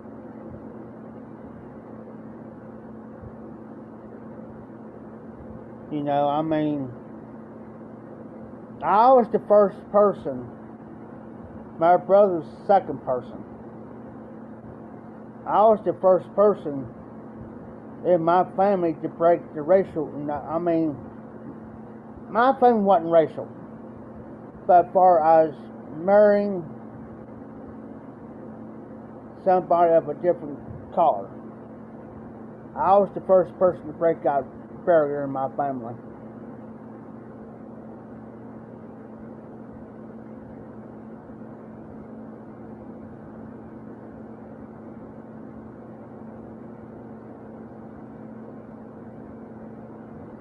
And now I'm working on these. There's a couple guys comes in here, and I'm working on them. I'm working on them. You know.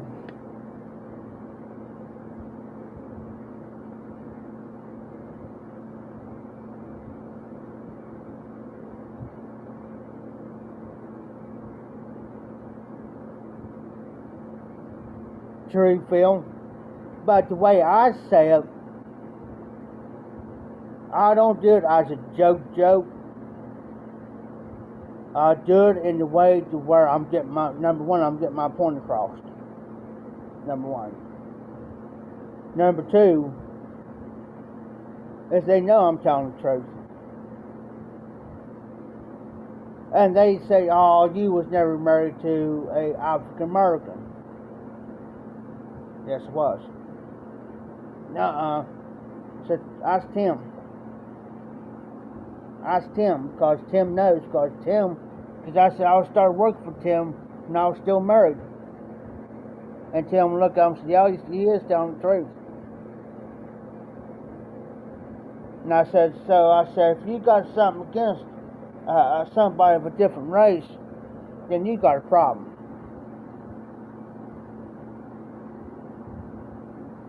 I don't know what, I tell them, I don't know what's been pounding your head or what.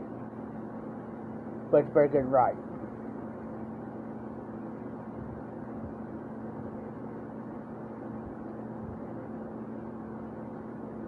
Ooh, I'm going to have to try that.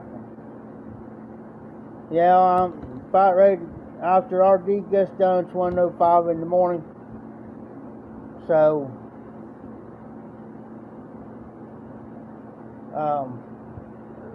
excuse me. So soon as I've been watching this thing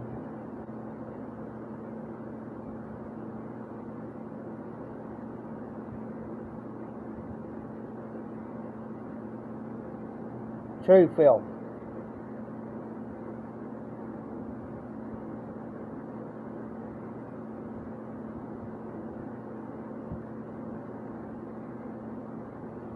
Well, hi, Miss All Barred Up. How you doing? And Kendrick, you're good. I agree. I also agree with Phil.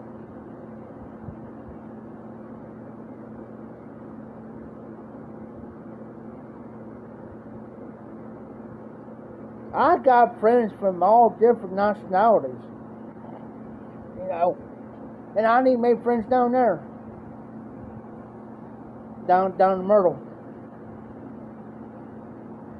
Bless this girl's heart. I'll give you a prime example.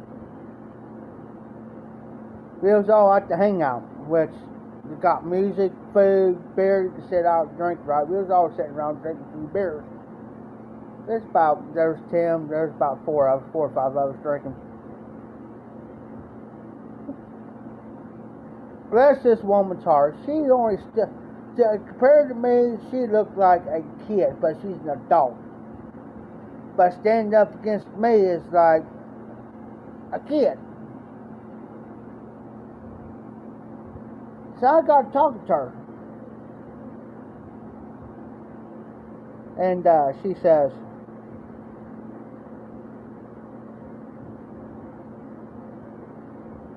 oh, John. Uh-oh.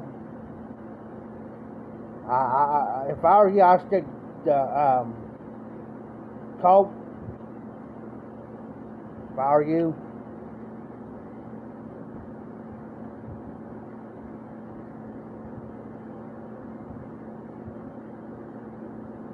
Exactly, Phil. And I got to talk to her, but you have to listen real close what she's saying. Then I asked her. Then we became friends. Within 15 minutes, became friends. And I finally asked her. I said, "Can I ask you a question without offending you?" She said, "Yeah."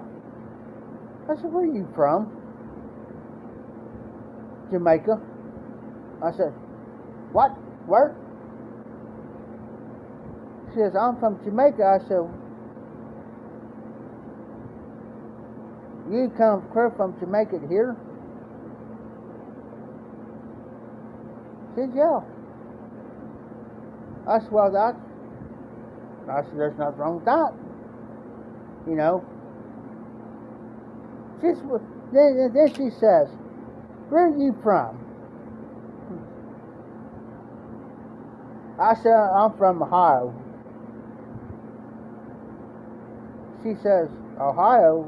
She says, "Where's that at?" So I pulled it up on my phone. I showed her. From Myrtle Beach, South Carolina to Ohio, I said it's a 9-hour drive. So I showed her where I was actually from. And she got so tickled about that. You too, Kendrick. You too, brother.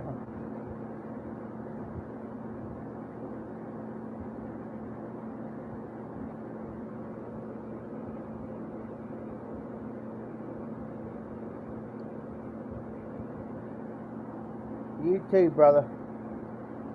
I've been watching this thing on YouTube, like how they make stuff like from different countries, like Japan and other places. And it's so neat how they do it compared to here.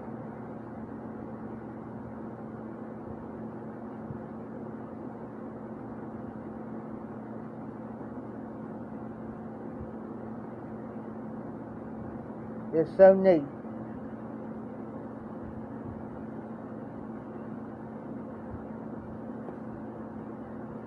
I just pressed on it on something so I can keep my TV on, because it'll automatically shut itself down if I don't.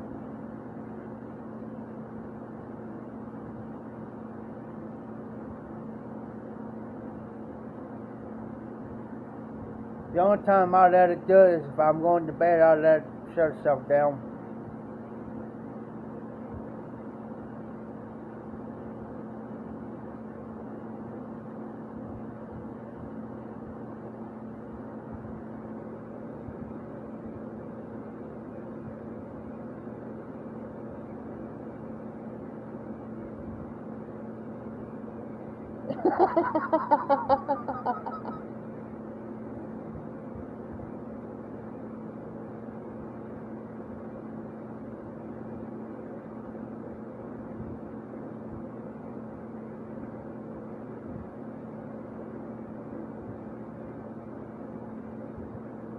For my mother.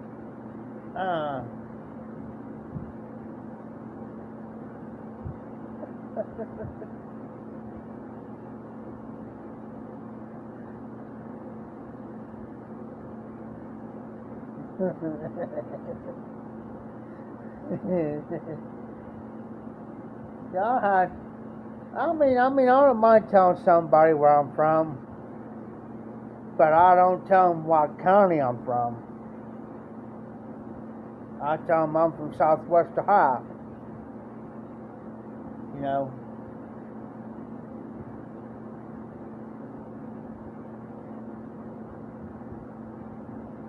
there's like a few people on here from the YTPC knows like my address, whatever.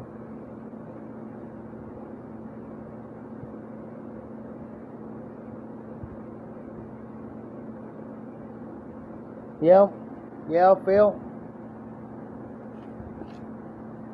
You know, it amazes a lot of people. You know, my dad, before he passed away in 05, 2005, about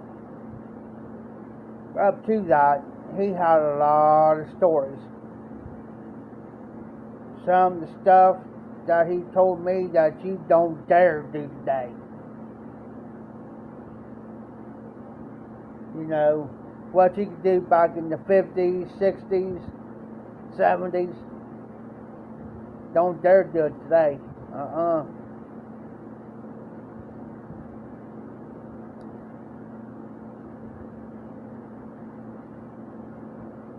Speaking of that, there's a girl that I know, RD.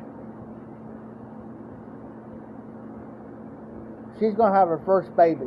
Well, she talked to me tonight. Right from her boyfriend. I didn't care. And she says, well, my feet are swollen, my legs are swollen. She says, I don't know if that's, you know, part of being pregnant or part of having sugar. And I looked at her and I said, she said, what? So I said, let me look. So I did. I saw that's part of your pregnancy. I said, all right.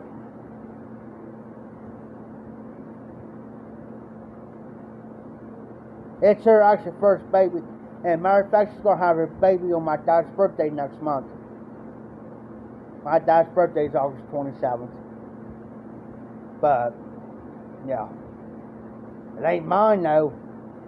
Oh, no.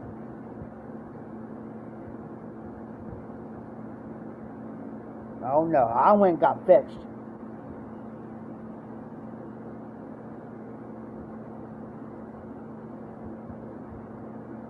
So she got to talking to me. It's like, he is. Now, I met him tonight good. I don't put nobody down, guys. No, I really don't. And it's like, they're young.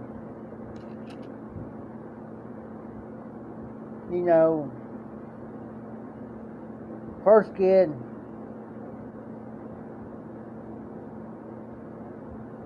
he don't have a job. It's like I'd like to take him over to the corner and go, come here.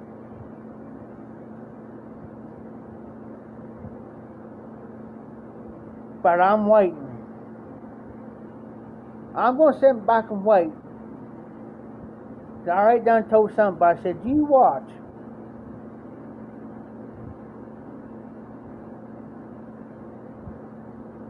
John,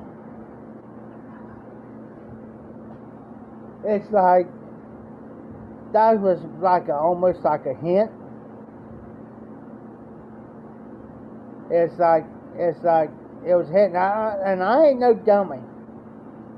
So, I'm playing the fool with the fool. She says, well, I don't know. She says, I'm having. It's like, what are you telling me for? She says, then she looks at me and says, you got any kids? Yeah.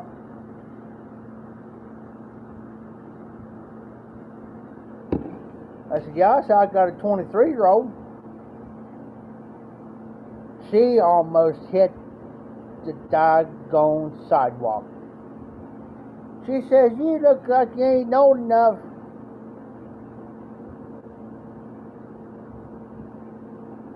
You know, yeah, that's like me, Phil. I done raised mine. It's like, I'm done. She looks at me and says, you don't look old enough to have a 23-year-old. And I said, you just don't know, girl. You know, I'm done. You know, I'm done raising my kids. You know, and grandkids. It's like, you know, them days are over. I ain't gonna be like my dad. He already had 4 kids by his previous marriage. And then my sister came along in 1974.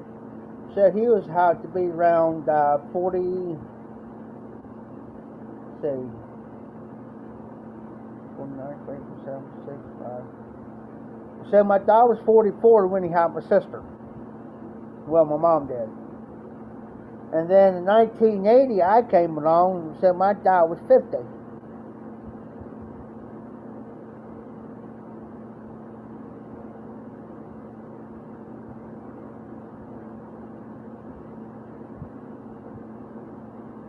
Yeah, Phil, I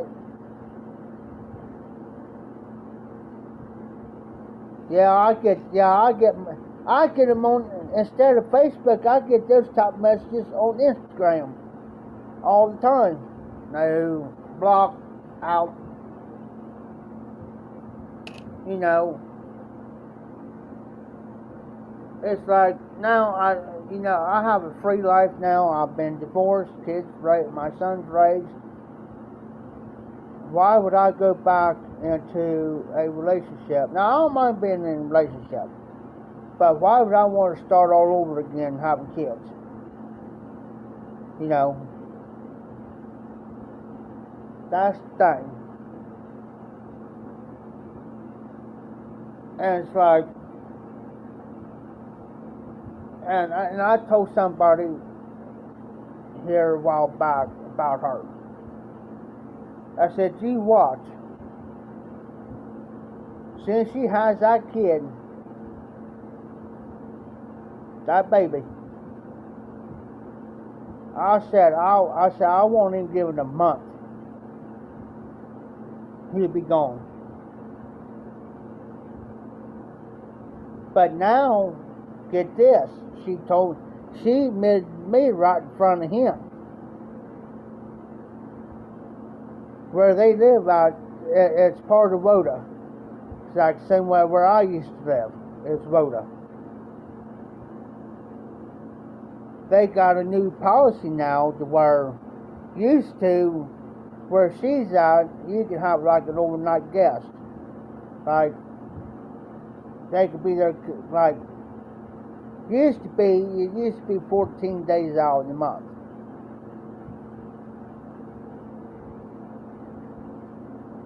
Oh, Phil, you wouldn't believe I block. It's like died. And I'll get a notification on my phone before I even go in IG and IG. I'll get a notification on my phone.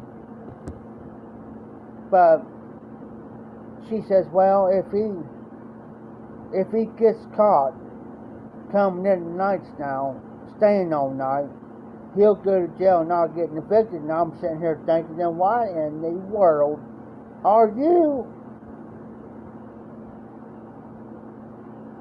ignorant? I hate to say that word. I really do. She's got some issues. Not issues, but mental issues. Not mental, but you know, I had to explain to her, just like I explained to her tonight. Well, so I went into the hospital, she says, for 2 days because I was having false contractions. I said, yeah, you know what that's called? I told her that's what's called Braxton Hicks. Braxton.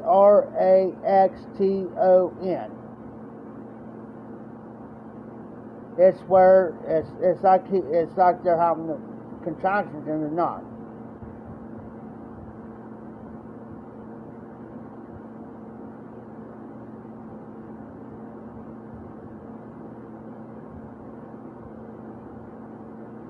Hey, yeah, RD, I could say, yeah, it's on bricks out back.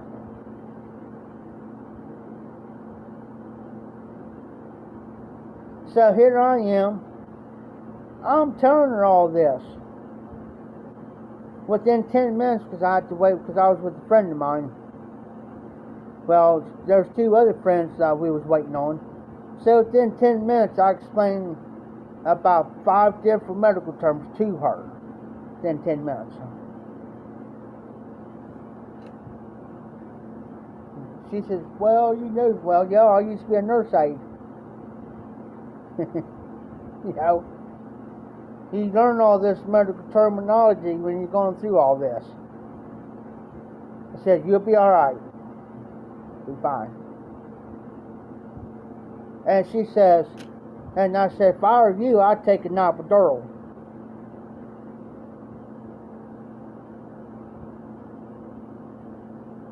An epidural.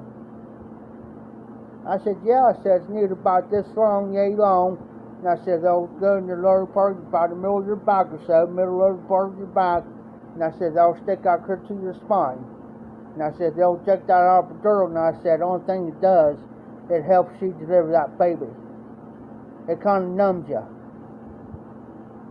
Unless you want to go natural. And I said, if you go natural, you're going to know it.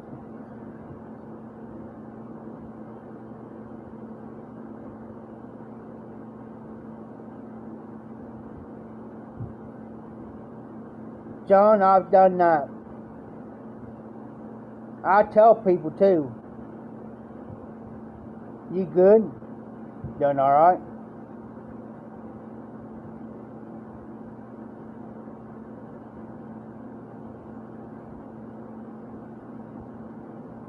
Yeah, I mean, it's these youngins today, these kids today getting pregnant, and then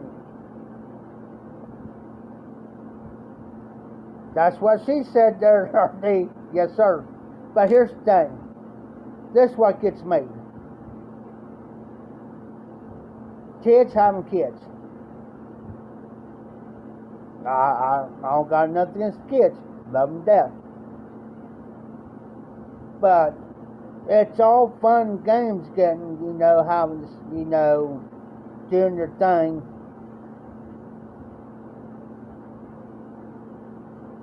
And then when it comes down time having that kid, when the kid comes, then it's like breakup time.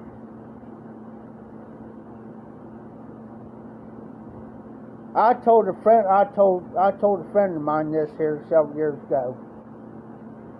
Well, I told his boy this. I said, you cannot stick the stallion into the barn without using protection.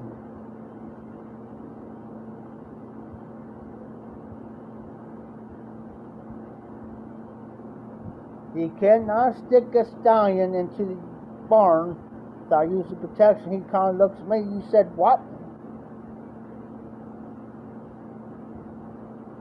I said, put 2 and 2 together.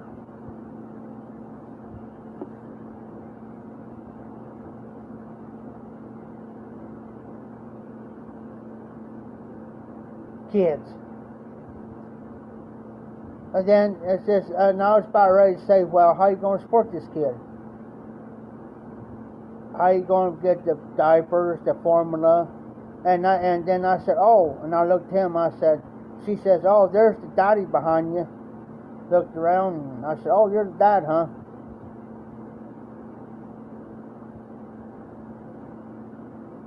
I said, think about it, son. Next 18 years. And then some.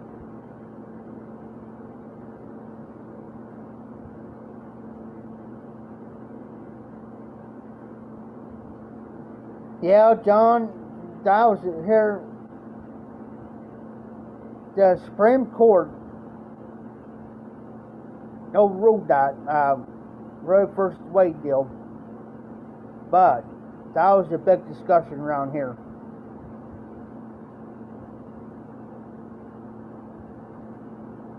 I mean, You know, that there, yeah, that flares me up. I know the girl. I went to high school with the girl.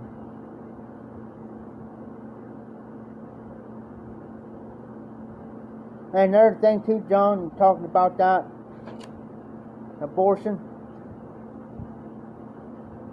There's a lot of men and women out here that cannot have kids, cannot produce kids. Either way. And there's some people out here that would love to have kids. But you got these people doing that. You know, we got a thing here in Ohio. I don't know where near guy states or how it works, but here in Ohio, we got it, and the bigger cities I'm talking about, like Columbus, Cincinnati. Well, there's these fire, they do it at the fire department. There's one, I know there's one in Columbus. There's a fire department up there. There's this, it looks like a incubator. You know, like for premature babies that are in there for helping to breathe and stuff. Well, they got like several up there.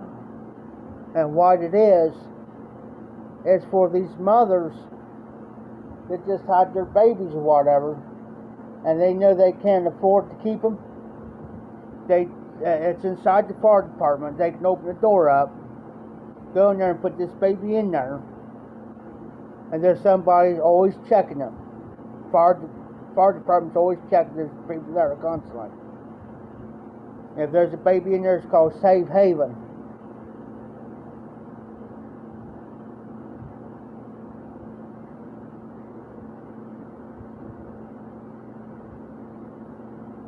You know, it's called a safe haven. For the mother, you know, and she will not be charged. She will not be, you know,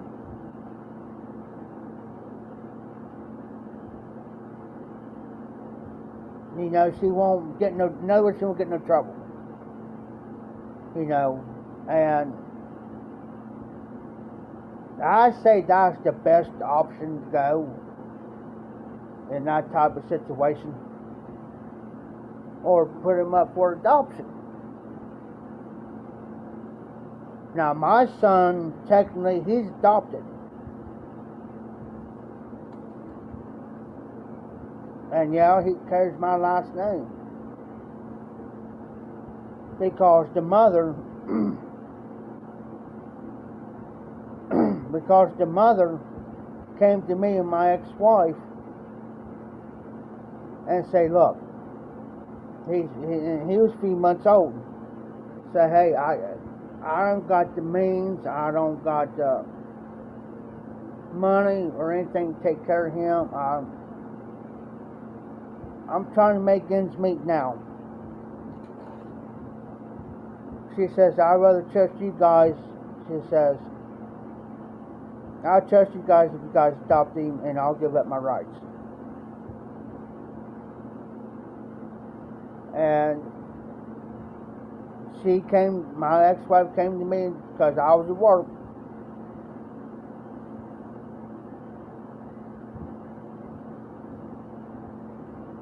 And I got off work, and she said, Steph, came home, Steph, I need to talk to you.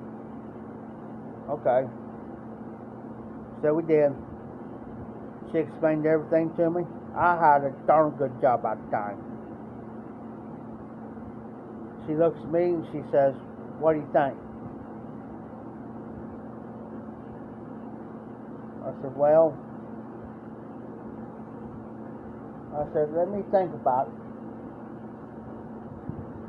So I went over to my dad's house and I asked my dad about it. I talked to my dad about it. You know, I was wanting a second opinion, so I went to my dad about it. And I told Dad, I said, she's trusting us with the baby. And I said, At least she, even though she's the biological mother, even though she's giving her rights up, I said she could still come around singing. I don't got a problem with that. Dad looks right straight dead at me and says, go for it. But he says, always remember one thing. He says, when he gets older, you need to sit him down and explain it to him.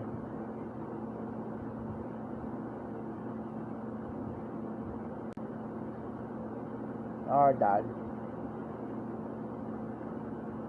So I went and we went through.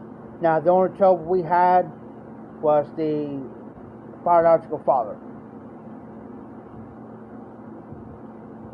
So the last court appearance that we went in, the judge looked at me and my ex-wife and says, I'm not dealing with him anymore. He's not here to fight it. He will not give his parental rights up. She did. He says, I'm going to grant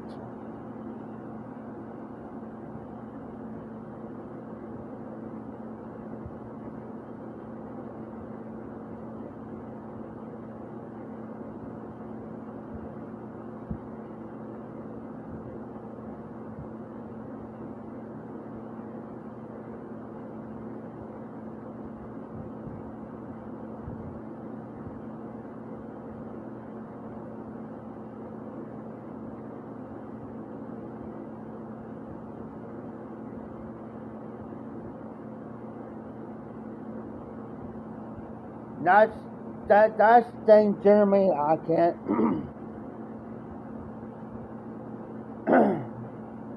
Here's my opinion on that, and this is my opinion. My opinion. Everybody's got their opinions.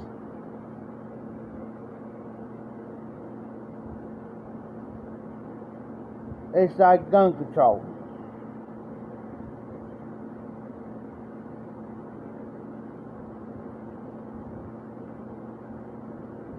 It's like gun control, for instance. I'm going to use this as an example. It's just me. Well, he just did this, did that with that gun. Well, no.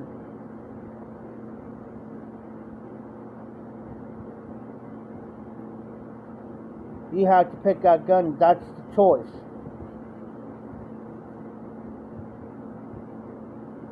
That's the choice to pick that gun up and do what you got to do.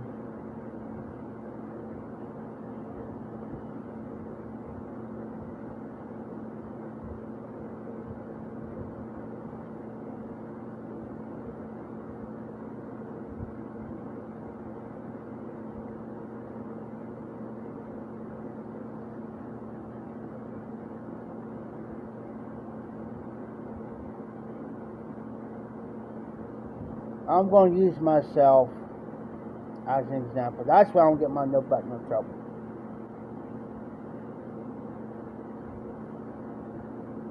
Okay, when I was born, me,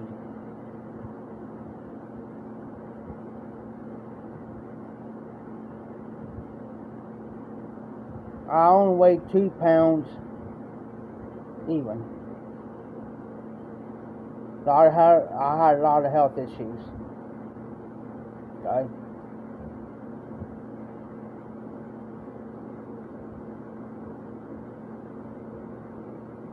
If I didn't approve, now I found out this years later. My mother never talked about it. My dad never talked about it. Okay. But I found out from a close friend.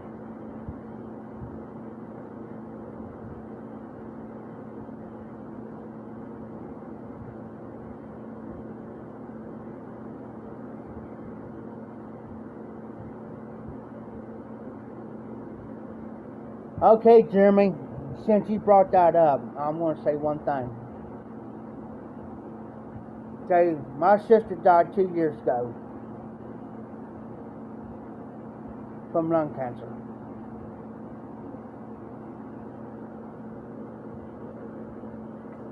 Now from this. She smoked cigarettes every single day of her life.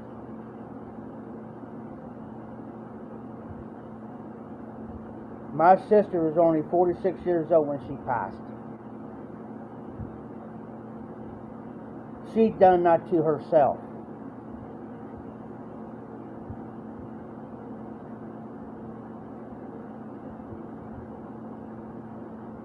Okay? She did that to herself. I didn't know the government didn't force it on her. We didn't force it on her.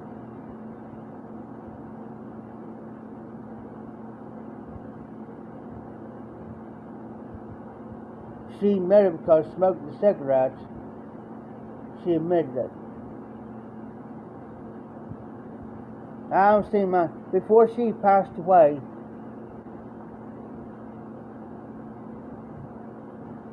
I haven't seen my sister in 15 years. Last time I seen her was at my dad's funeral. Before she passed. She took everything she had and she turned against everybody. Well, it wasn't my fault.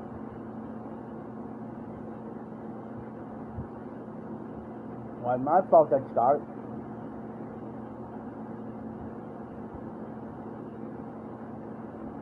You know what I'm saying? That was her decision.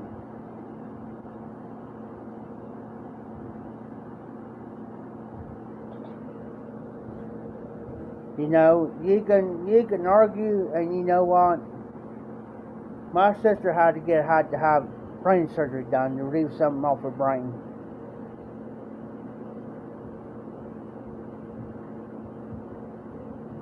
You know.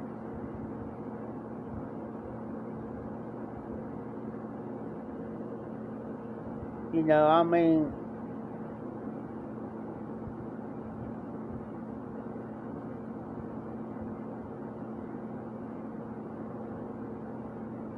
when you are old enough, when you come 18, just like my dad used to tell us kids, when you turn 18, what you do is you do. You know what I'm saying?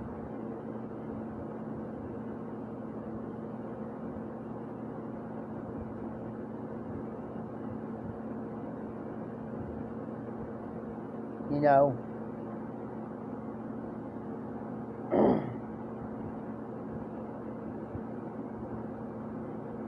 I know several people, women,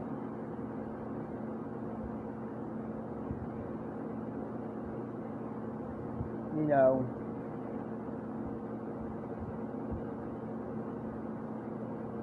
did what they had to do.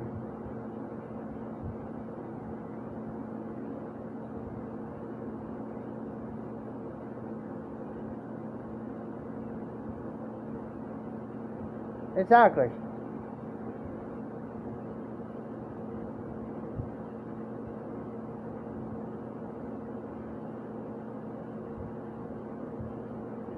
Jeremy, nobody never brought the Bible into this.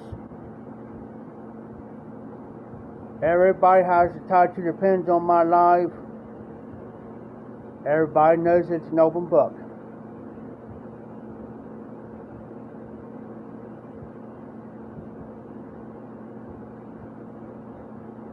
You know, I can't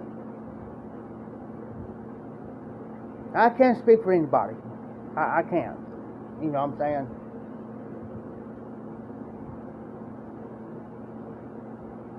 You know, like I always said, everybody's entitled to their opinions, and everybody's entitled to what they feel have, you know, what they can say.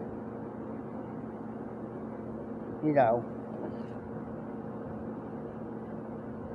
You know, if one person speaks their mind,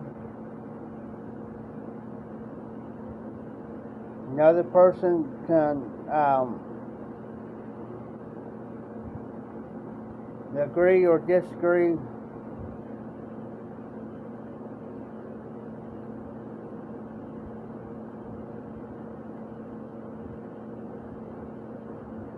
I agree with you, John. I ain't mad at nobody.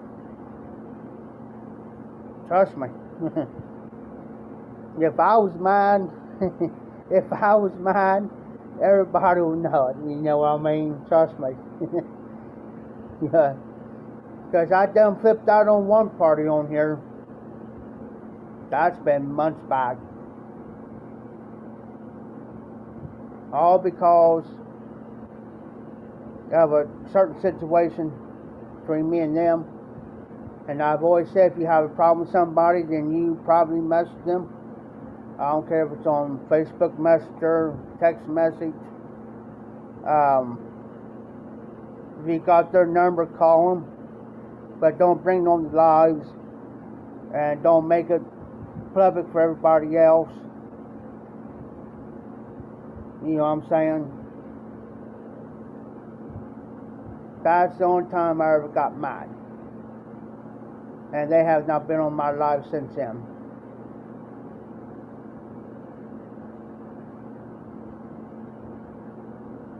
You know what I'm saying? RD, yeah, RD, we're having an intelligent conversation. You're fine. You're cool. You, John, you guys are fine.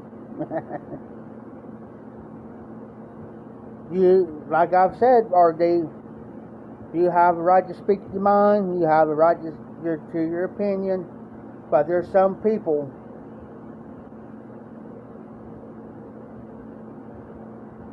that's all I'm saying. You know what I mean?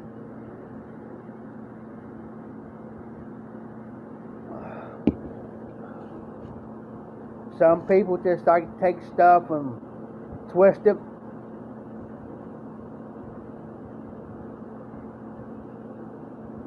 Flip the words around on you. They don't like it. You know what they can do, are they? You guys spoke. Hey, you guys are right. John, you're right. RD, you're right.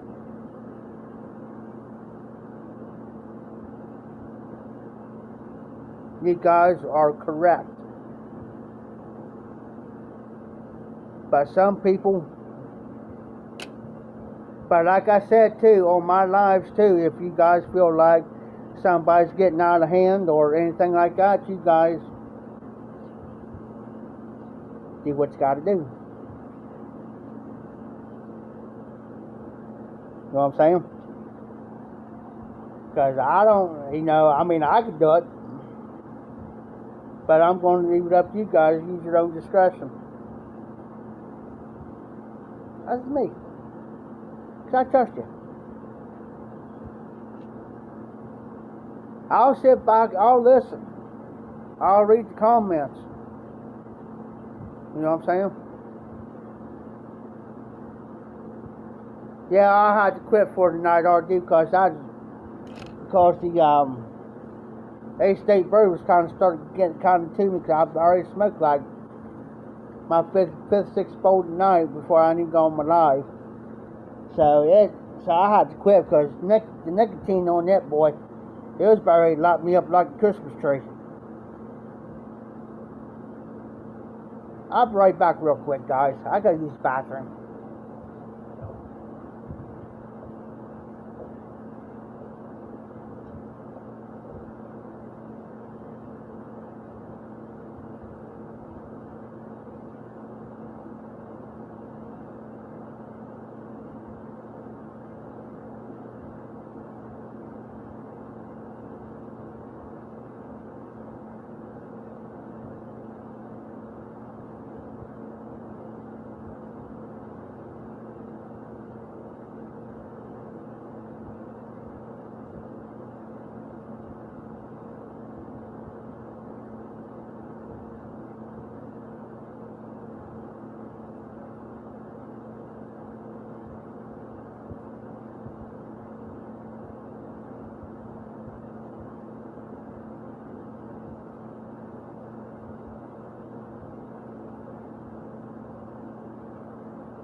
Oh, I will, RD. I'll have some tomorrow night.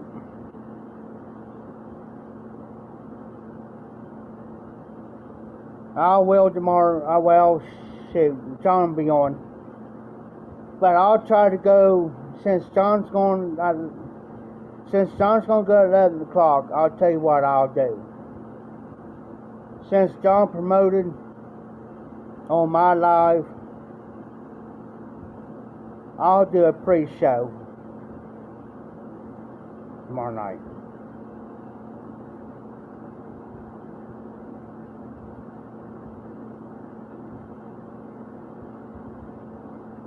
And I will have a beer in my hand.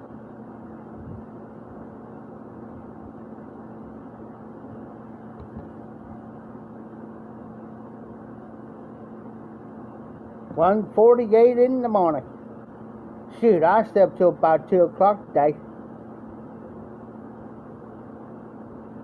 I was up all night last night.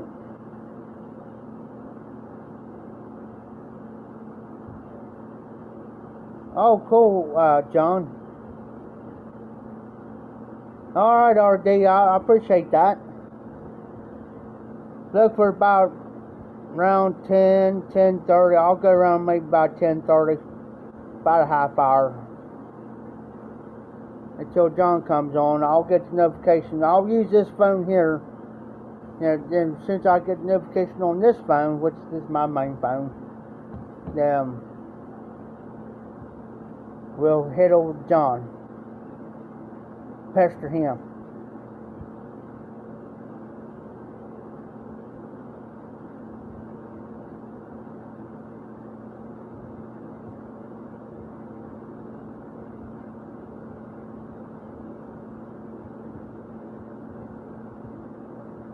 Oh, okay, RD.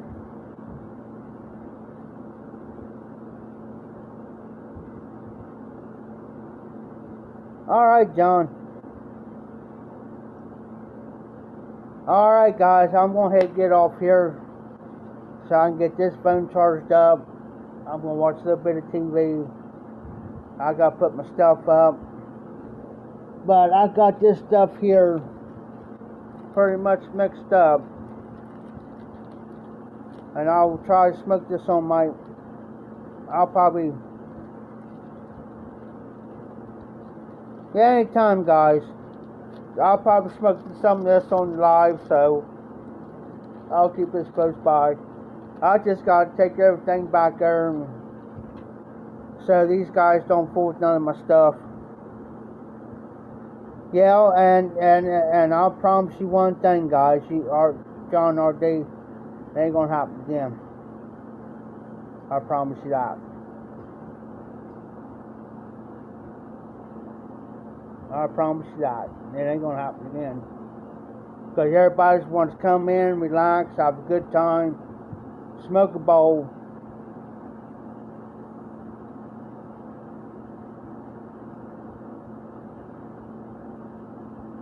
You know, I mean, everybody wants to relax and everything. Alright, RD. And King was still in the house. But yeah, I'm going to get off here so I can relax, chill out. Sorry for what happened. Later, guys.